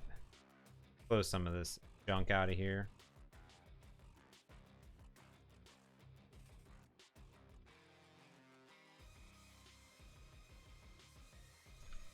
So it's that. Yeah, I don't really know if I need to. Well, I wonder if I really need to navigate to a new page or not. I wonder if I could just. Oh, I need it in all the platforms. Ah, see, Martin's is hanging out in there. He's waiting. He's like waiting for me to get to this point in time. This is, you know, in there. Nice. All right. Well, this compiles. I'm gonna go grab some kombucha real quick. Go back.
Up in here. Love that. So, all right. So what I have is the, where's it at? Media Manager Forms. The question is it better to put it in a new page by itself? Should it just be in the current page that I click on it? Dude, you gotta get that spot. Dude, it's so good. I also love Spindrift. That's a little expensive, but that actually has real flavor. Like, this is just, you know, natural flavors, but actually has juice in it. But it's a little bit more expensive. So, I swear that we have a kombucha infused Deschutes Humzinger, which is kombucha infused beer. Very good, too. But I was like, it's not the end of the workday, so I can't just start drinking it. But not yet. I'm getting there. So, Martin, the question is, what is better, though? It doesn't matter. I guess if they stop playing, it depends on where you want them to go, question mark? Or is it just going to be inside? Or is it going to go full screen? You know what I mean? Oh, here we go. This is the issue that we did. All right, so let's go into properties. So this is the question I had asked him. Finding this minimum thing. And that is because of...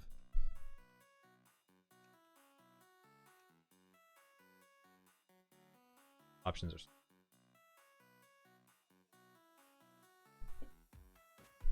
D8.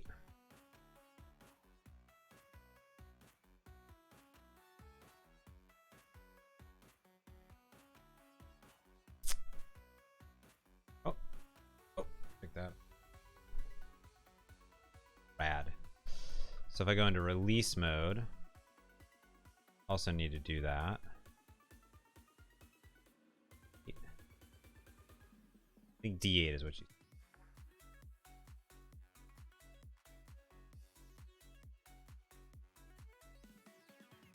this pup.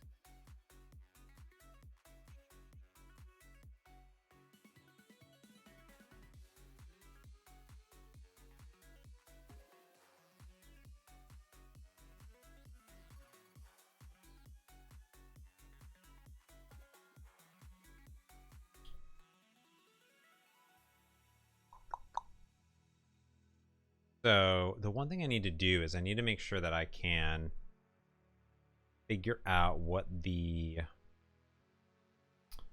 optimal stuff that's coming back is. So if I look at this JSON blob, which is great, it's right in there. No, JSON.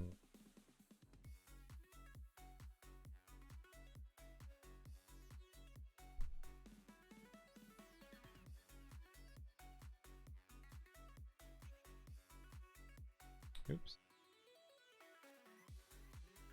Okay, so if I look here, there is...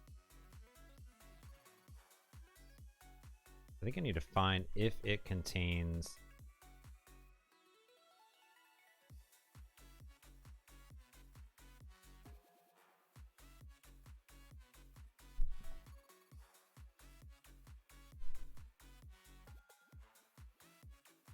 contains hi.m.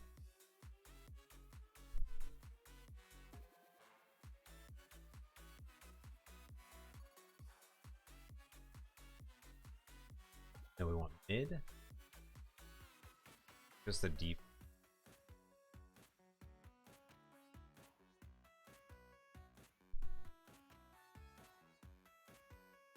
Oh, my code is... You're welcome. I was like, I'm on my face. Like, what's going on? I was just looking at this JSON stuff. So this is what comes back from my backend. So I think I want the smallest one. So basically, find any of the file sizes that are greater than 1, or the file type. This is the base, but it is small.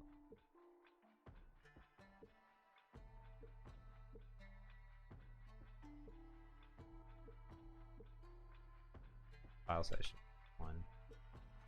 That one is definitely the small. Oh, no. I think that's high res. Hi, Scott. If I do, I think it's the original upload. I don't know if that should actually be in here. If I do, Yeah, that seems more appropriate for mobile. Maybe the mid. Maybe they could play it back. Could do some parsing there. We'll find one though. So here's what we want to do. Save that pup.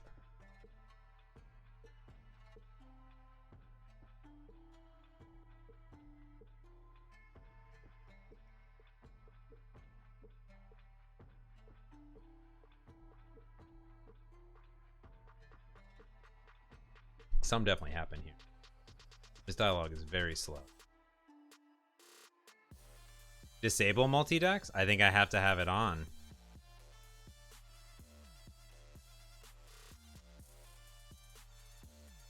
Use AAP2. Oh, and R8.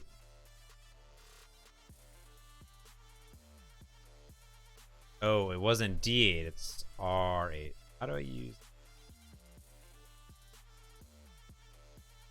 We blogged about that, didn't we? Oh, I need D8 too.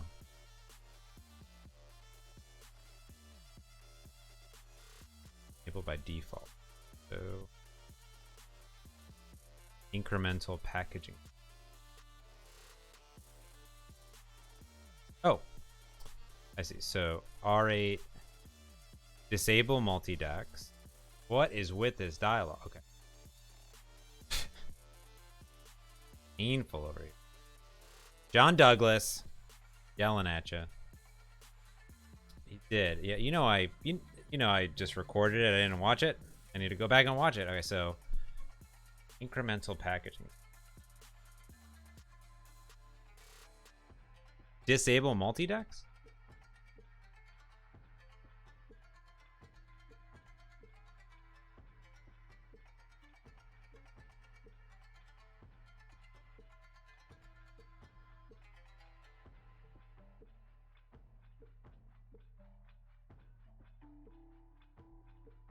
Isn't D8 the multi-decks?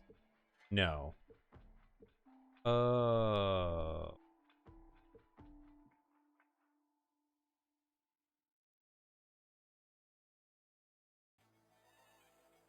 Needs to be in your setup instructions, Martin.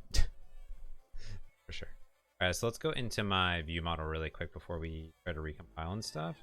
So what I wanted to do here is go into my view model and then video.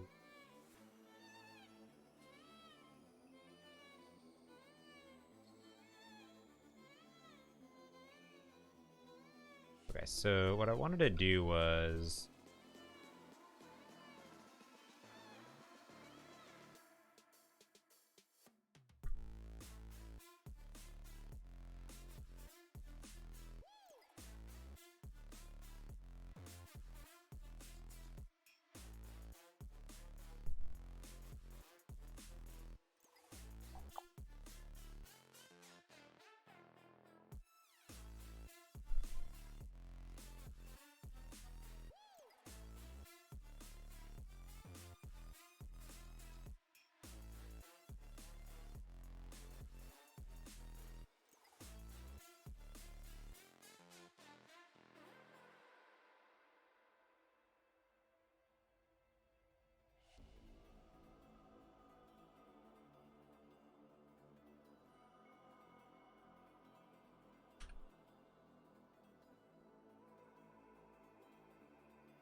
or video.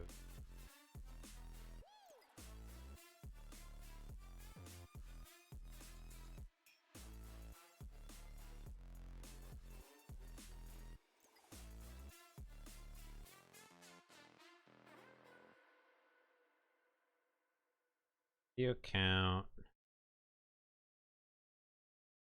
Go.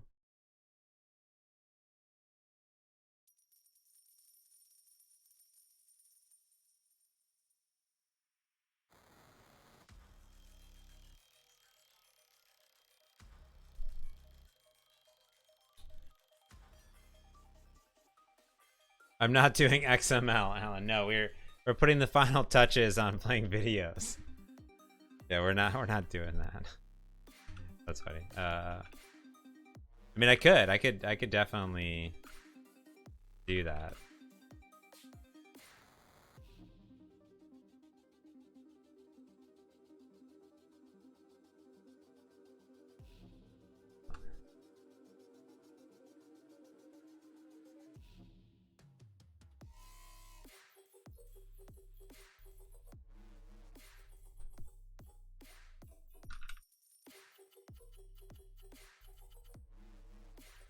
You're welcome. You're welcome. Did you see my blog post today?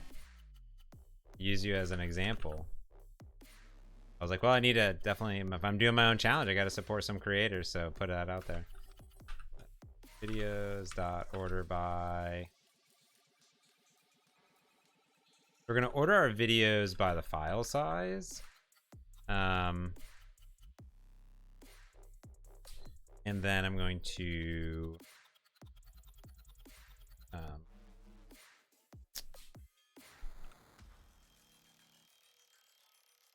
index in on it.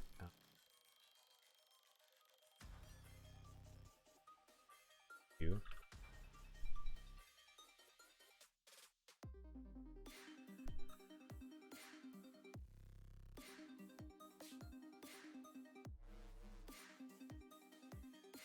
Take the middle one, I guess.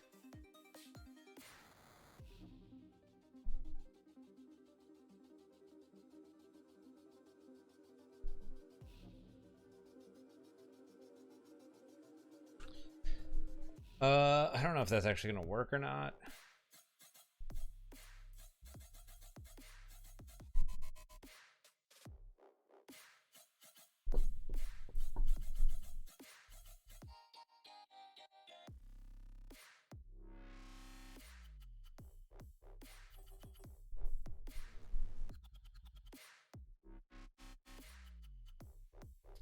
I don't know.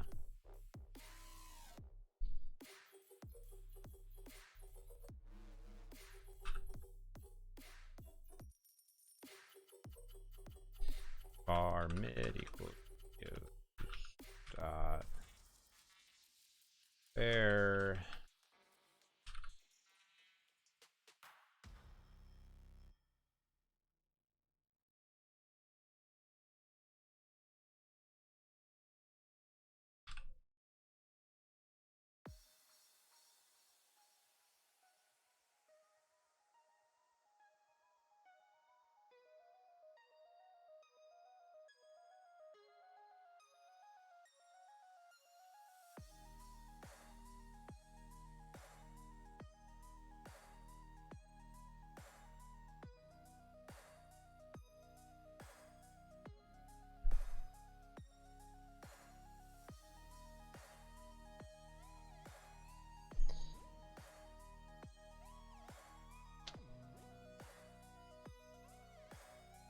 Yeah, I did this blog today, which is on my August challenge, support a creator. Not me. You don't have to support me.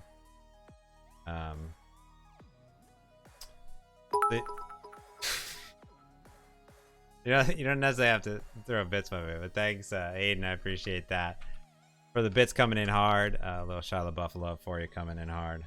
Nothing is impossible. Hi, friends. My name is Scott Hanselman. You can find me on the internet. 200 bits coming in on August 2, 2019. Appreciate that. Oh, that's not me. That's my name. Vern Shaw. You're forever embedded in the source code. Thanks, buddy. Yeah, so I did this thing, which was, you know, I use a lot of software. We use a lot of open source. I watch a lot of videos. I watch a lot of streamers, and there's ways to get back. There's definitely monetary contribution, so that's super great. I support 3 creators throughout the months. Not always back to back. If I have a Twitch Prime, I always use that. That's free, basically. I don't have to pay anything. I mean, I pay for Amazon Prime. But then, you know, if you're creating a library, you can add that sponsor button. That's super easy too. So if you go to like Shiny, let's say for instance, doesn't have it here. You should add it to all of them. So if you go Shiny, actually, I think I stole yours. That's how I did it. There's a dot in the GitHub folder, GitHub, and then there's contributing. Nope. Funding. There's this like YAML file here. When you sponsor it, it goes. I don't know where this comes from.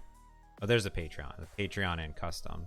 There's some built-in ones. I wish that GitHub would just have it built in. It'd be a lot better. There's that, and then I did that last night. Bought Alan some stuff. I didn't even see what I could get on Patreon. But then also like free stuff. You don't have to spend money. You can follow stuff. You can star repos. Like, look, we'll do it right now. Star, boom. Look, Alan's so much happier all of a sudden. I just did it. I was like, start it, give him a star. Right? Everyone go give him a star. Right? Here's the Shiny repo. Just give stars for everyone. Who cares? Just give the stars. It makes it feel good. Feel all tingly inside. Give all the stars. So I was like, that's a cool way of doing it. Sending a pull request is good. I just did one to the Cake Apple. That was good. Share the content. I literally, like, Felix tweeted this out last night. It brought, like, just, I was so happy. He DM'd me later. We started having a conversation. So cool. What a good dude. Dude created fast lane. So cool. Anyways, all right, what are we doing? Closing that. Let's see if this thing compiles. I'm gonna see if these settings do it. Wow, wow, wow, wow.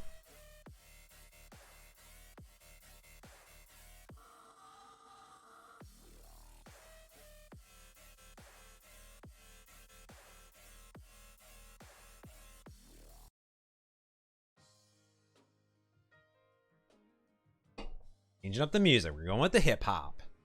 I've never listened to Pretzel Hip Hop Station, so we'll see what that's about.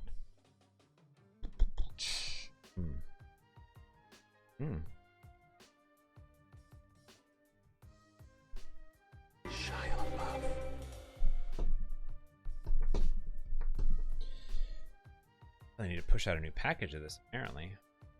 This is also not correct. See here? Look at this. Those are mismatching version numbers. How did that?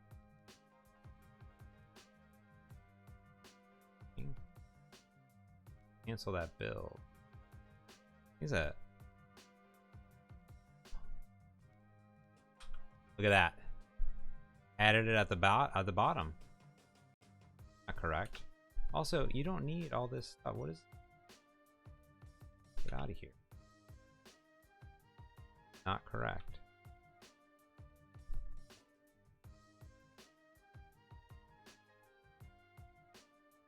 Come on, Nougat, what are you doing? I guess I actually don't need this. I'm gonna make it happier. Let's upset it heavily.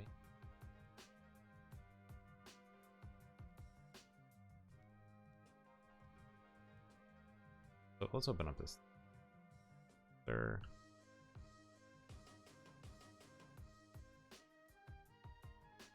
Code.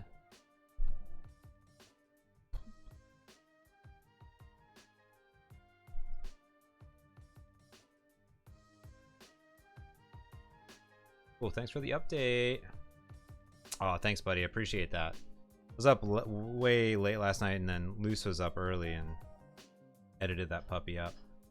All right, let's see what this is doing. So, yeah, that looks good. That.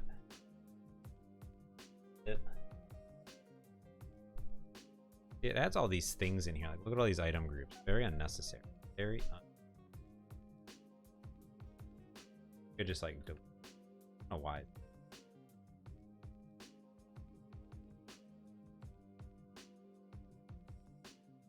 They added them all separately. Like they were already fragmented somehow. Mark. Why do that?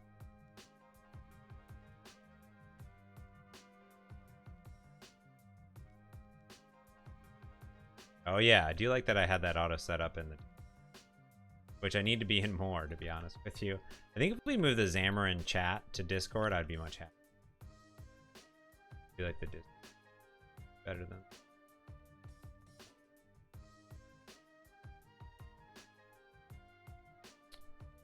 this, though. We should be able to move into here.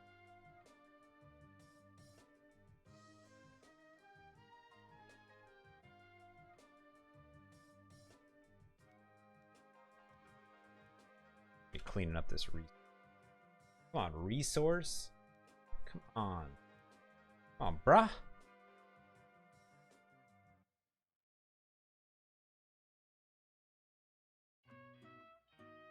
Bam.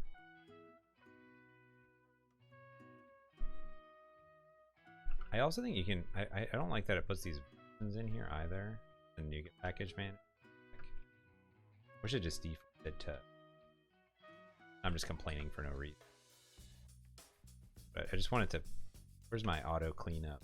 Cleanup. Get format my grumpy Jane.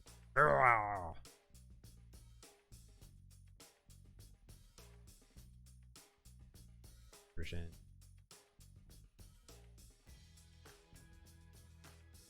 Oh, yes, they did it for all of them. Like, where's my right click cleanup? I'm too to do it. Oh, there's so many other ones up here. What is it doing? Wow. All right, so let's get rid of all these.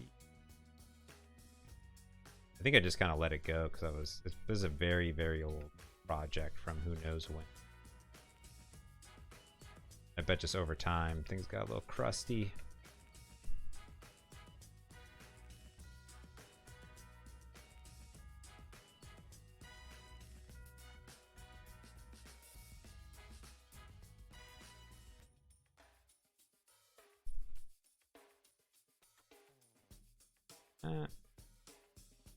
It'd be cool if the item group, you could like name the item group and then it knows to. Cool.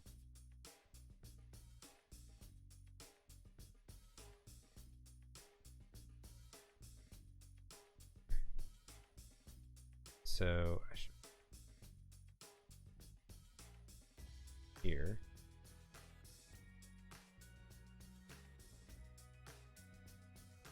All of this.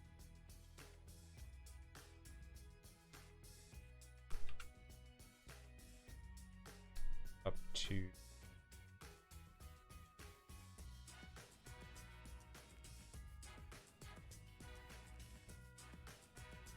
done, compile. All right, let's see if that works. Now let's look at iOS.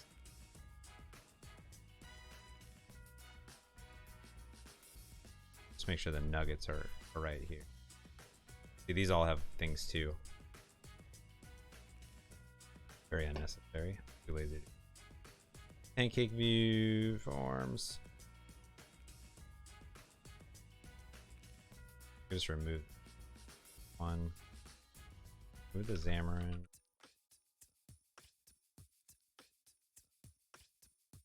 That'll reference.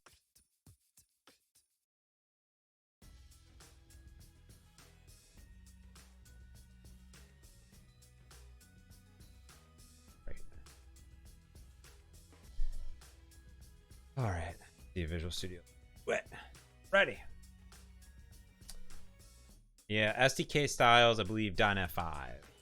I'm assuming is what we're gonna do. Don't ever open this project reform. It probably will. Probably reform. Yeah, I think .NET 5 will streamline the problem. All of it for the SDK style stuff. But yeah, all right, let's see here. Although I think they're making changes to that, Alan. As far as like the reformatting, there's a lot of open tickets on that. I think they've been actively figuring out like why do little GUIDs change, why a little, you know what I mean, just like streamline that process. So there's like low-hanging fruits, like annoying, but like not that annoying, but kind of annoying, right? It's those little things. There's a legacy things, but. Anyone play the new Fortnite yet? 10. They changed up everything, how everything works. It's kind of funny. Playing it last night, I was like, oh, this is very, very different.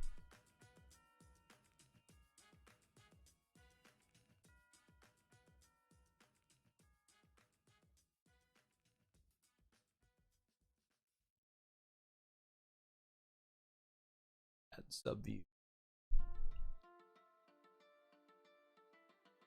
Building.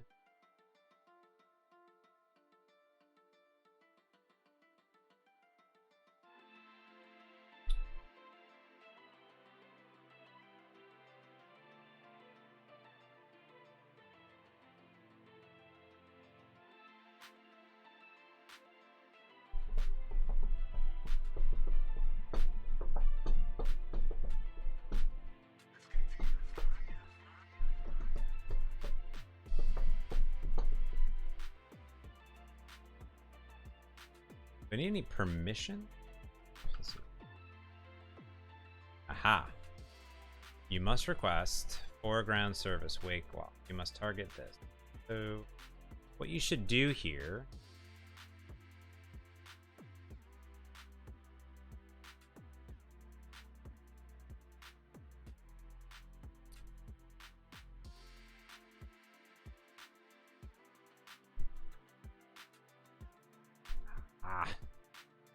go how you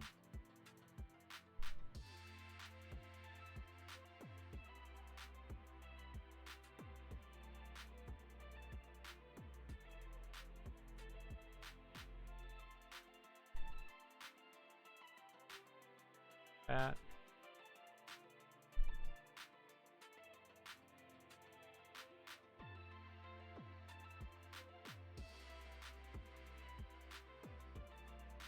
Come on.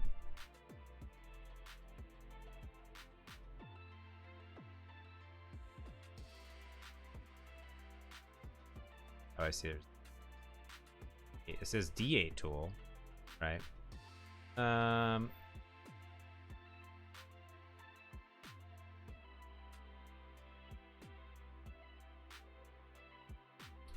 So you want foreground service. Could do here is we go into our property. The easiest thing to do here is just add the permission here.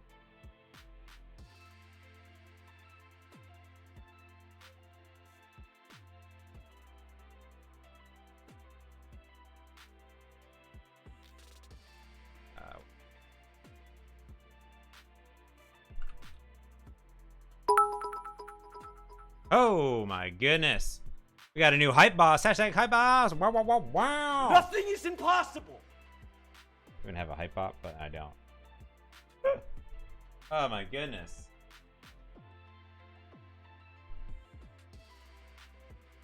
Awesome. Ava, thank you so much for the 1,000 bits. Let's put you in a better file than the assembly info. Put you in the Android one. Let's do that. My goodness. Thank you so much. Hava Moa. 1,000 bits on August 2, 2019. Thank you so much for the cheers and the bits and the follows and the subs. We donate all sorts of profits here that we get on the stream to the Duke Langer Foundation, supporting the beautiful monkeys of Vietnam and Laos. We donate that quarterly. We've raised a lot of money this quarter. I'm excited to make that donation, which is cool because it gets matched by Microsoft when I donate through my portal. So it's super cool. All right, you got it? Yeah.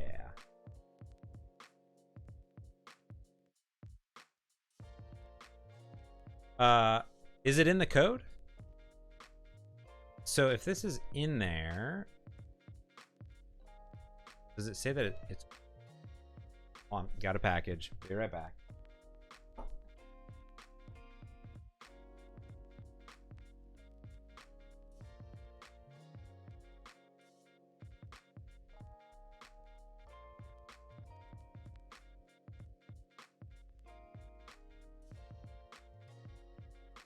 Those Amazon deliveries, I swear, they just hit all the buttons. They're like, someone's here, please let me in.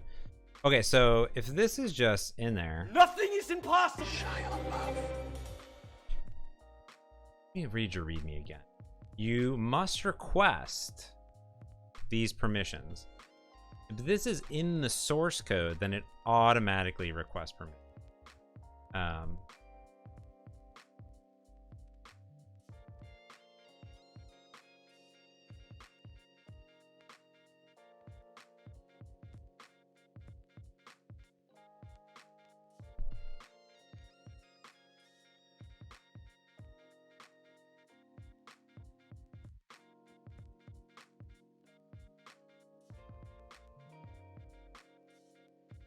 So that's what I would put.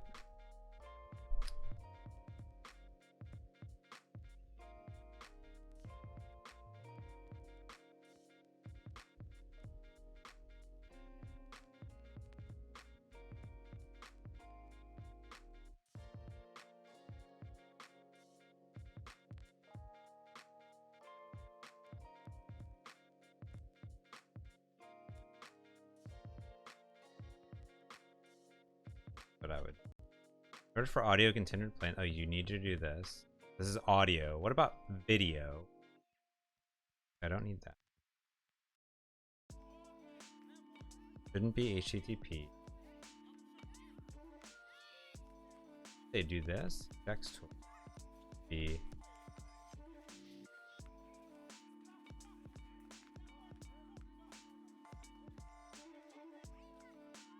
Or wait, that. That code.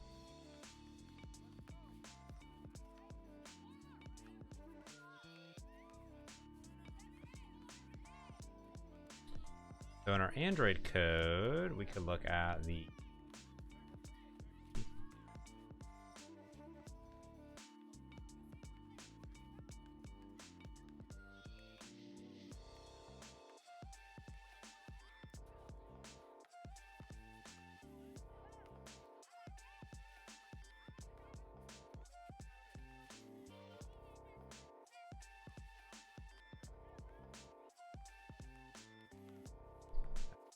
the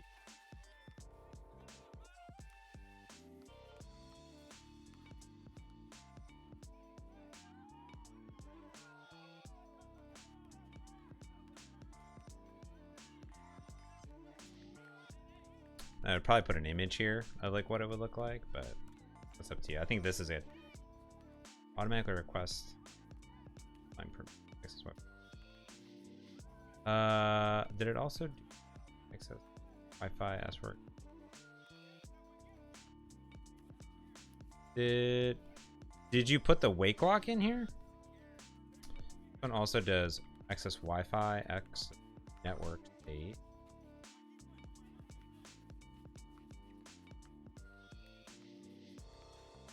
You did not put the wake lock in there. I don't see it. Yeah, it should be there. You might as well put it there. I mean, here's the thing. It's always tricky. Like Xamarin Essentials, we force you to add this code. So like these aren't pop-ups, so I think that's okay to do. So let's see what it'll look like here. So if I did put this, it should be wake lock. And I would probably do it because like you are gonna add it, right? So it's like I think that's okay. Let's just do it for now. Well, then there's other ones that you had. So lock. Before we do that, let's also make sure that you didn't do somewhere else.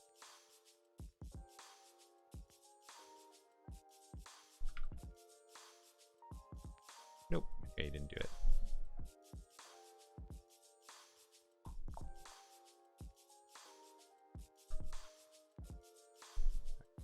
File change.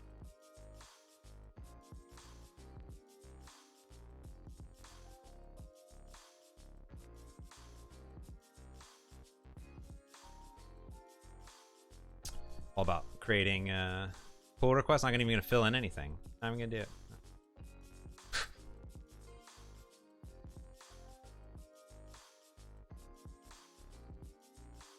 On to develop. Oh, it's already developed.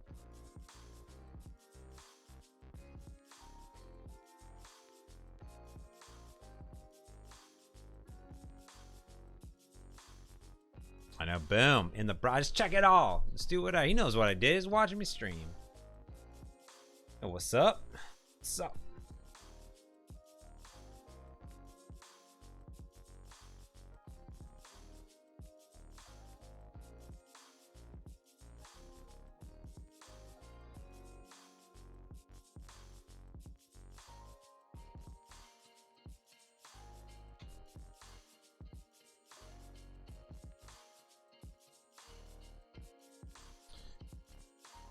Playback. Good thing is that all those settings did work though, from what we see in the compile. Bam.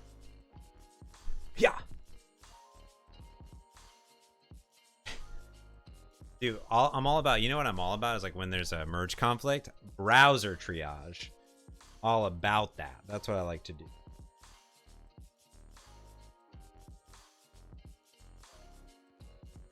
Dope channel. New favorite station.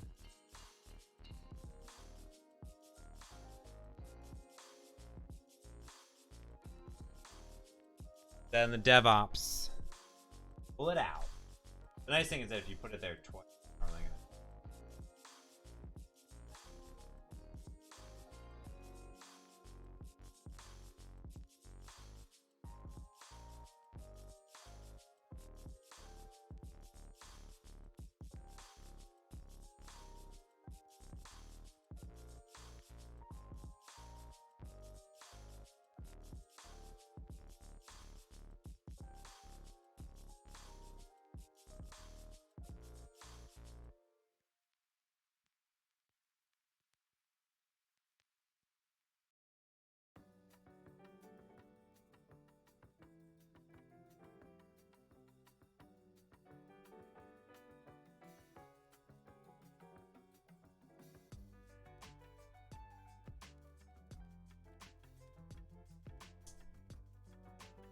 Deployed. I'm just...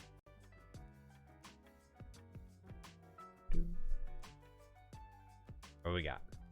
Visor.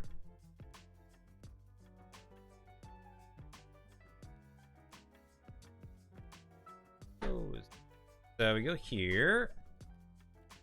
And we need to copy that code.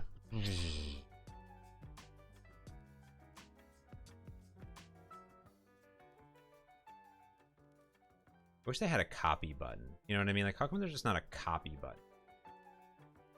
Come on, fam.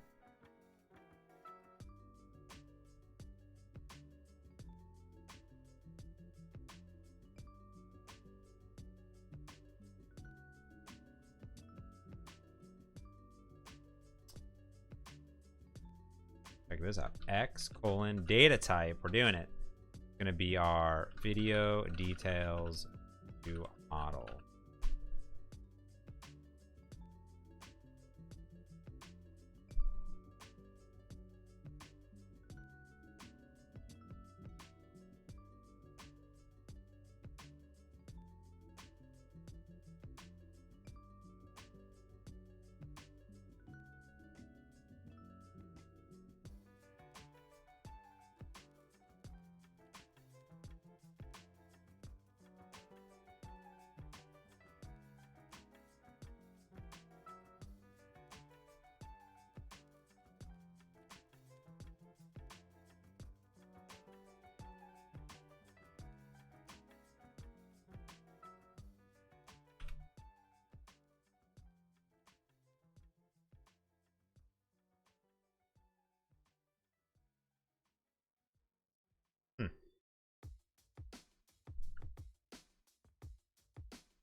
Oh, what did I just do?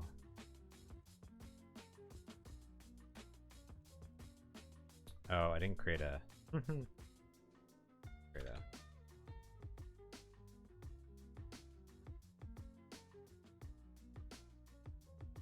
Yeah, look at that. Pushing out packages live. Lashlan says, I notice you're doing your permissions assembly info, but most NuGet docs suggest you put them in your manifest. Doesn't matter. Doesn't matter. Whatever you would like. Because if you put them in your manifest, they just get put into your Android manifest when it's compiled. Does not matter.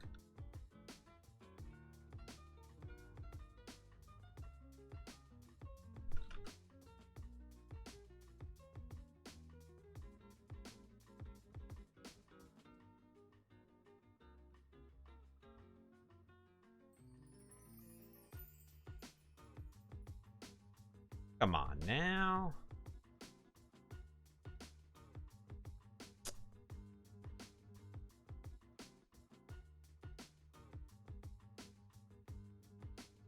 That's some bullocks.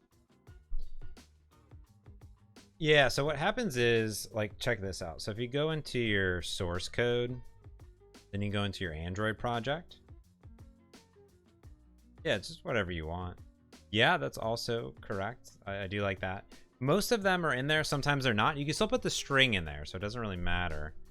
I like to put them all in one or one all in the other. That's the important part, right? So now if I go into obj here, like, okay, watch where I went. So I went into my source Android obj file, debug. It'll be whatever you're in. There's all sorts of craziness that has just been compiled for you. Inside of Android, is your Android manifest. Here's all those SO files, all the shenanigans. You can open that pop-up in code. And then you can see what actually is getting put into your app. So for instance,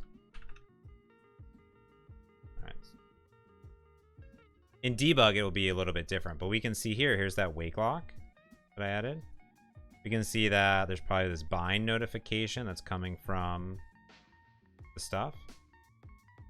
Here is a service, which is most likely coming from media browser service. So that's coming from the assembly. There's a keep alive service that he created. Here's all these receivers from Xamarin Essentials. We have nice labels, so you can see what they are. We have a file provider that gets added to you automatically via Xamarin Essentials. Here's another receiver. There's a power save mode. Oh, this one does not have a nice. We're gonna check that. And these are mono ones. These ones don't count. Those are only for debugs. What's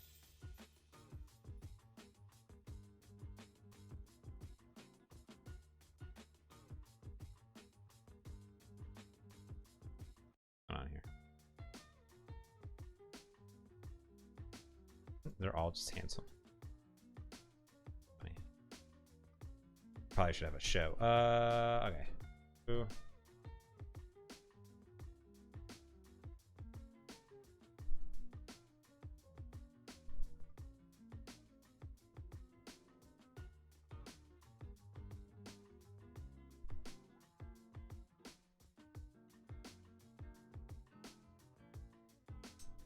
Right, so show control. I'll do a binding. Ooh.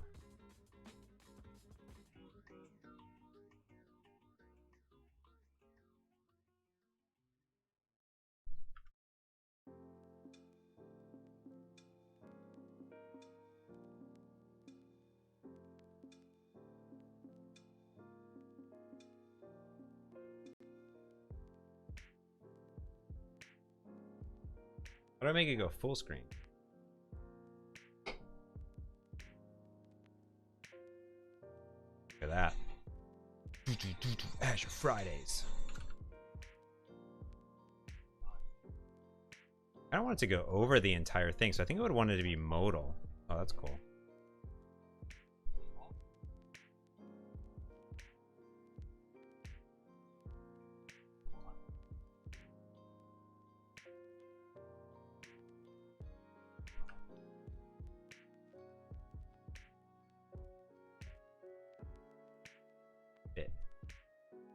Oh, there we go. Now we're talking. Oh, this is so nice. It's so much better than it used to be. Let's see if we flip it. Wow.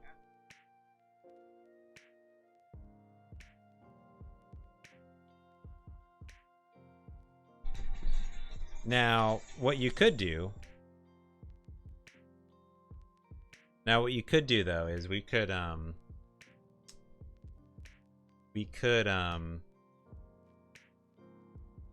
probably save the state of where you're at. So we can use settings like save where you're at in the video.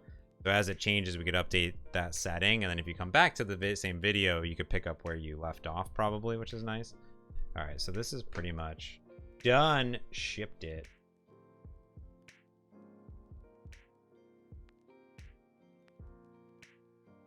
What I'll do this too is watch.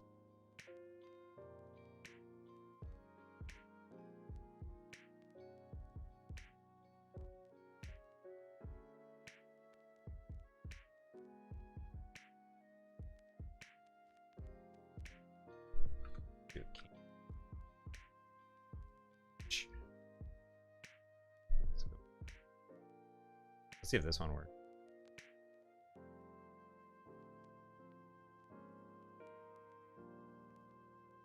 Wonder if it actually. Oh, and put the binding in there. Does cache that page.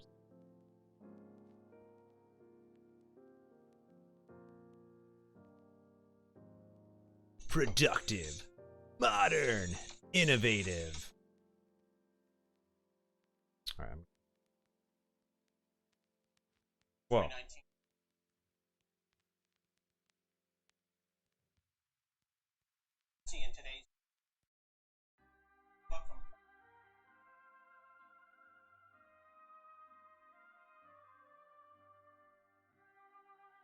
Guess I need to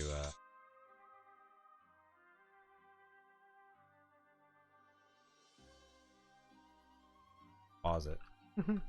That's good. Entity items. Good question. Gosh darn it.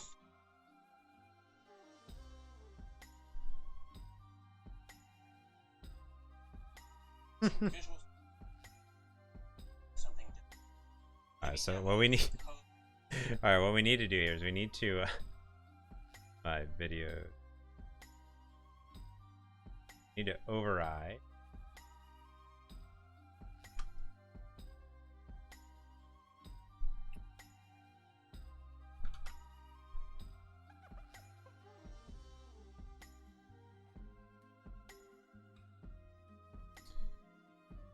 so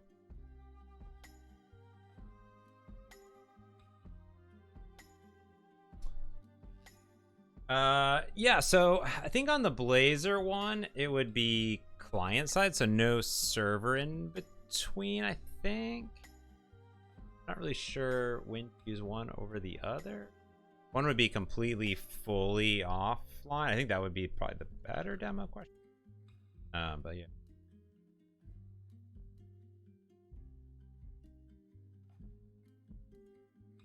Depending on what you want, you should not call. Oh, pause. Oh, I see.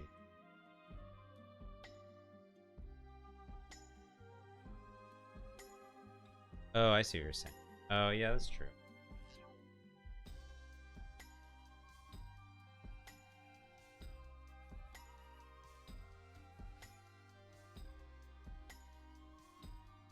Yeah, but I get, yeah, it would work if you did. So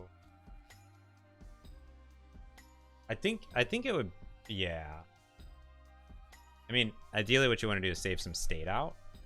So what you want to do is save out where they're at and then pick that up where they left off. I think we can do that next.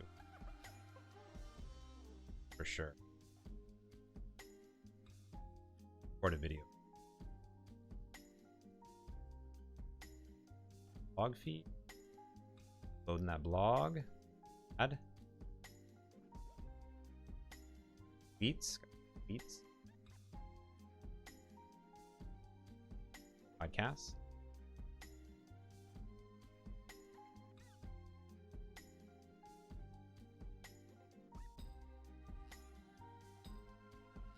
Fridays.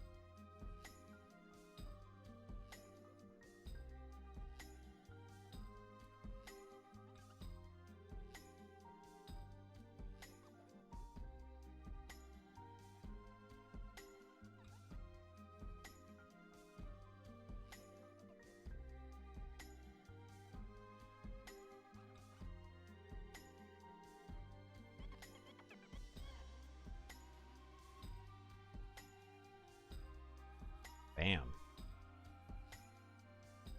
Pretty good.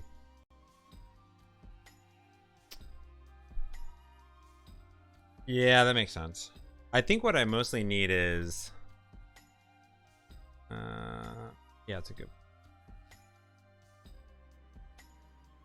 You want a way to get back. I think if you have the controls, then it's a. Oh, I guess you have controls here too. Huh. Crazy.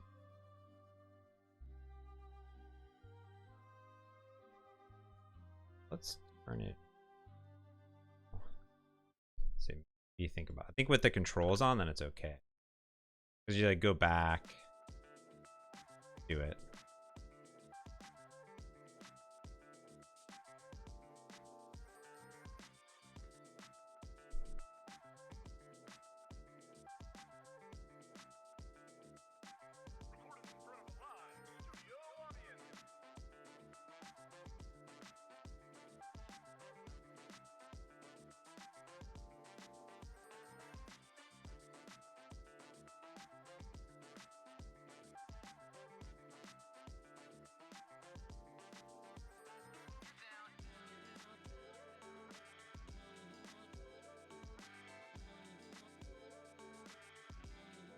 All right, let's check this in. I'll leave the branch open, Martin, if you want to mess around with it at all, maybe spruce up that page or do something like that.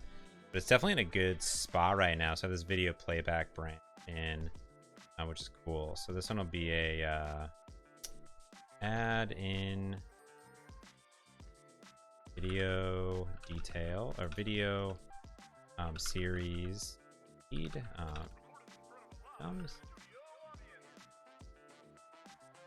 So playback.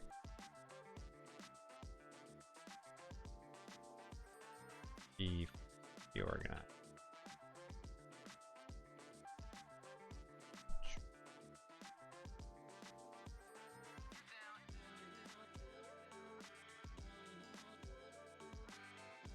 We also need to do the audio playback. Right now I'm just kind of opening stuff. I could actually do that properly with the MP3 and have a nice little player. That's kind of next on my list.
Cool.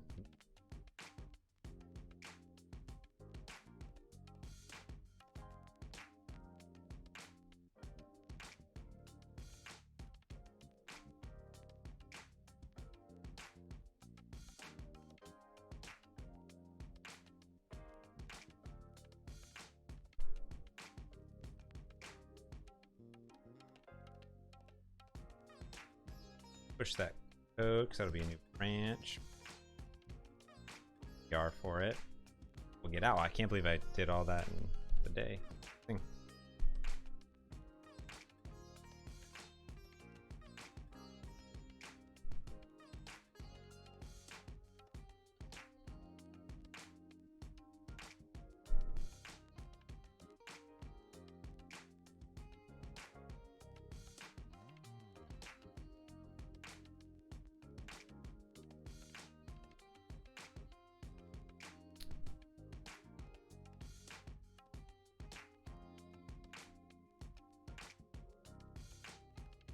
Oh, I just dropped it down. Huh.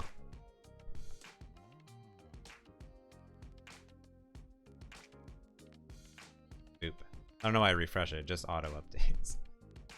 Add video items and go playback.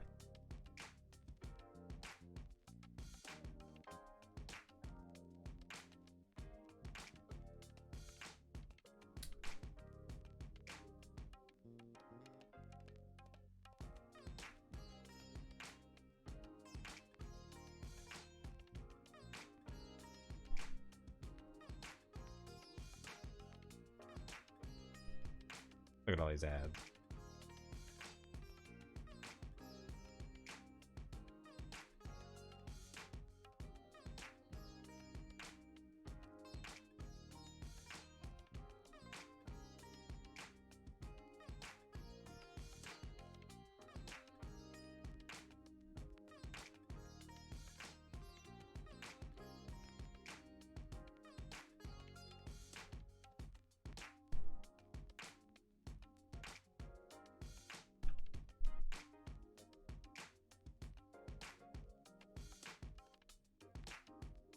Hmm. 5.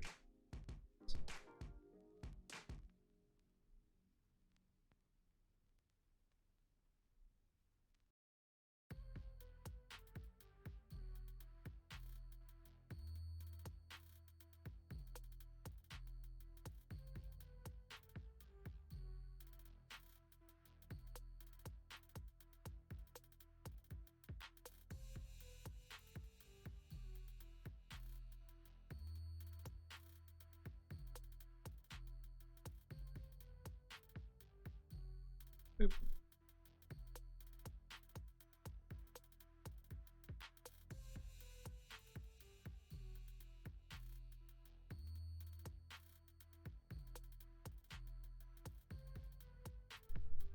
Nice. All right, we did it. Pushed it up. Beautiful. All right. Cool. Thanks everyone for hanging out. That was fun. Crushed it. Basically crushed it. Crushed the day. I almost finished my sparkling water, and I think I'm going to go on a little walk because I need to get out of this house.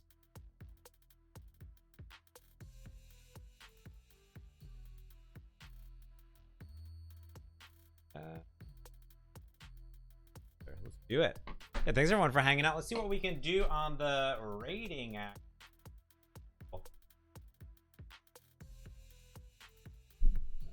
Ambling.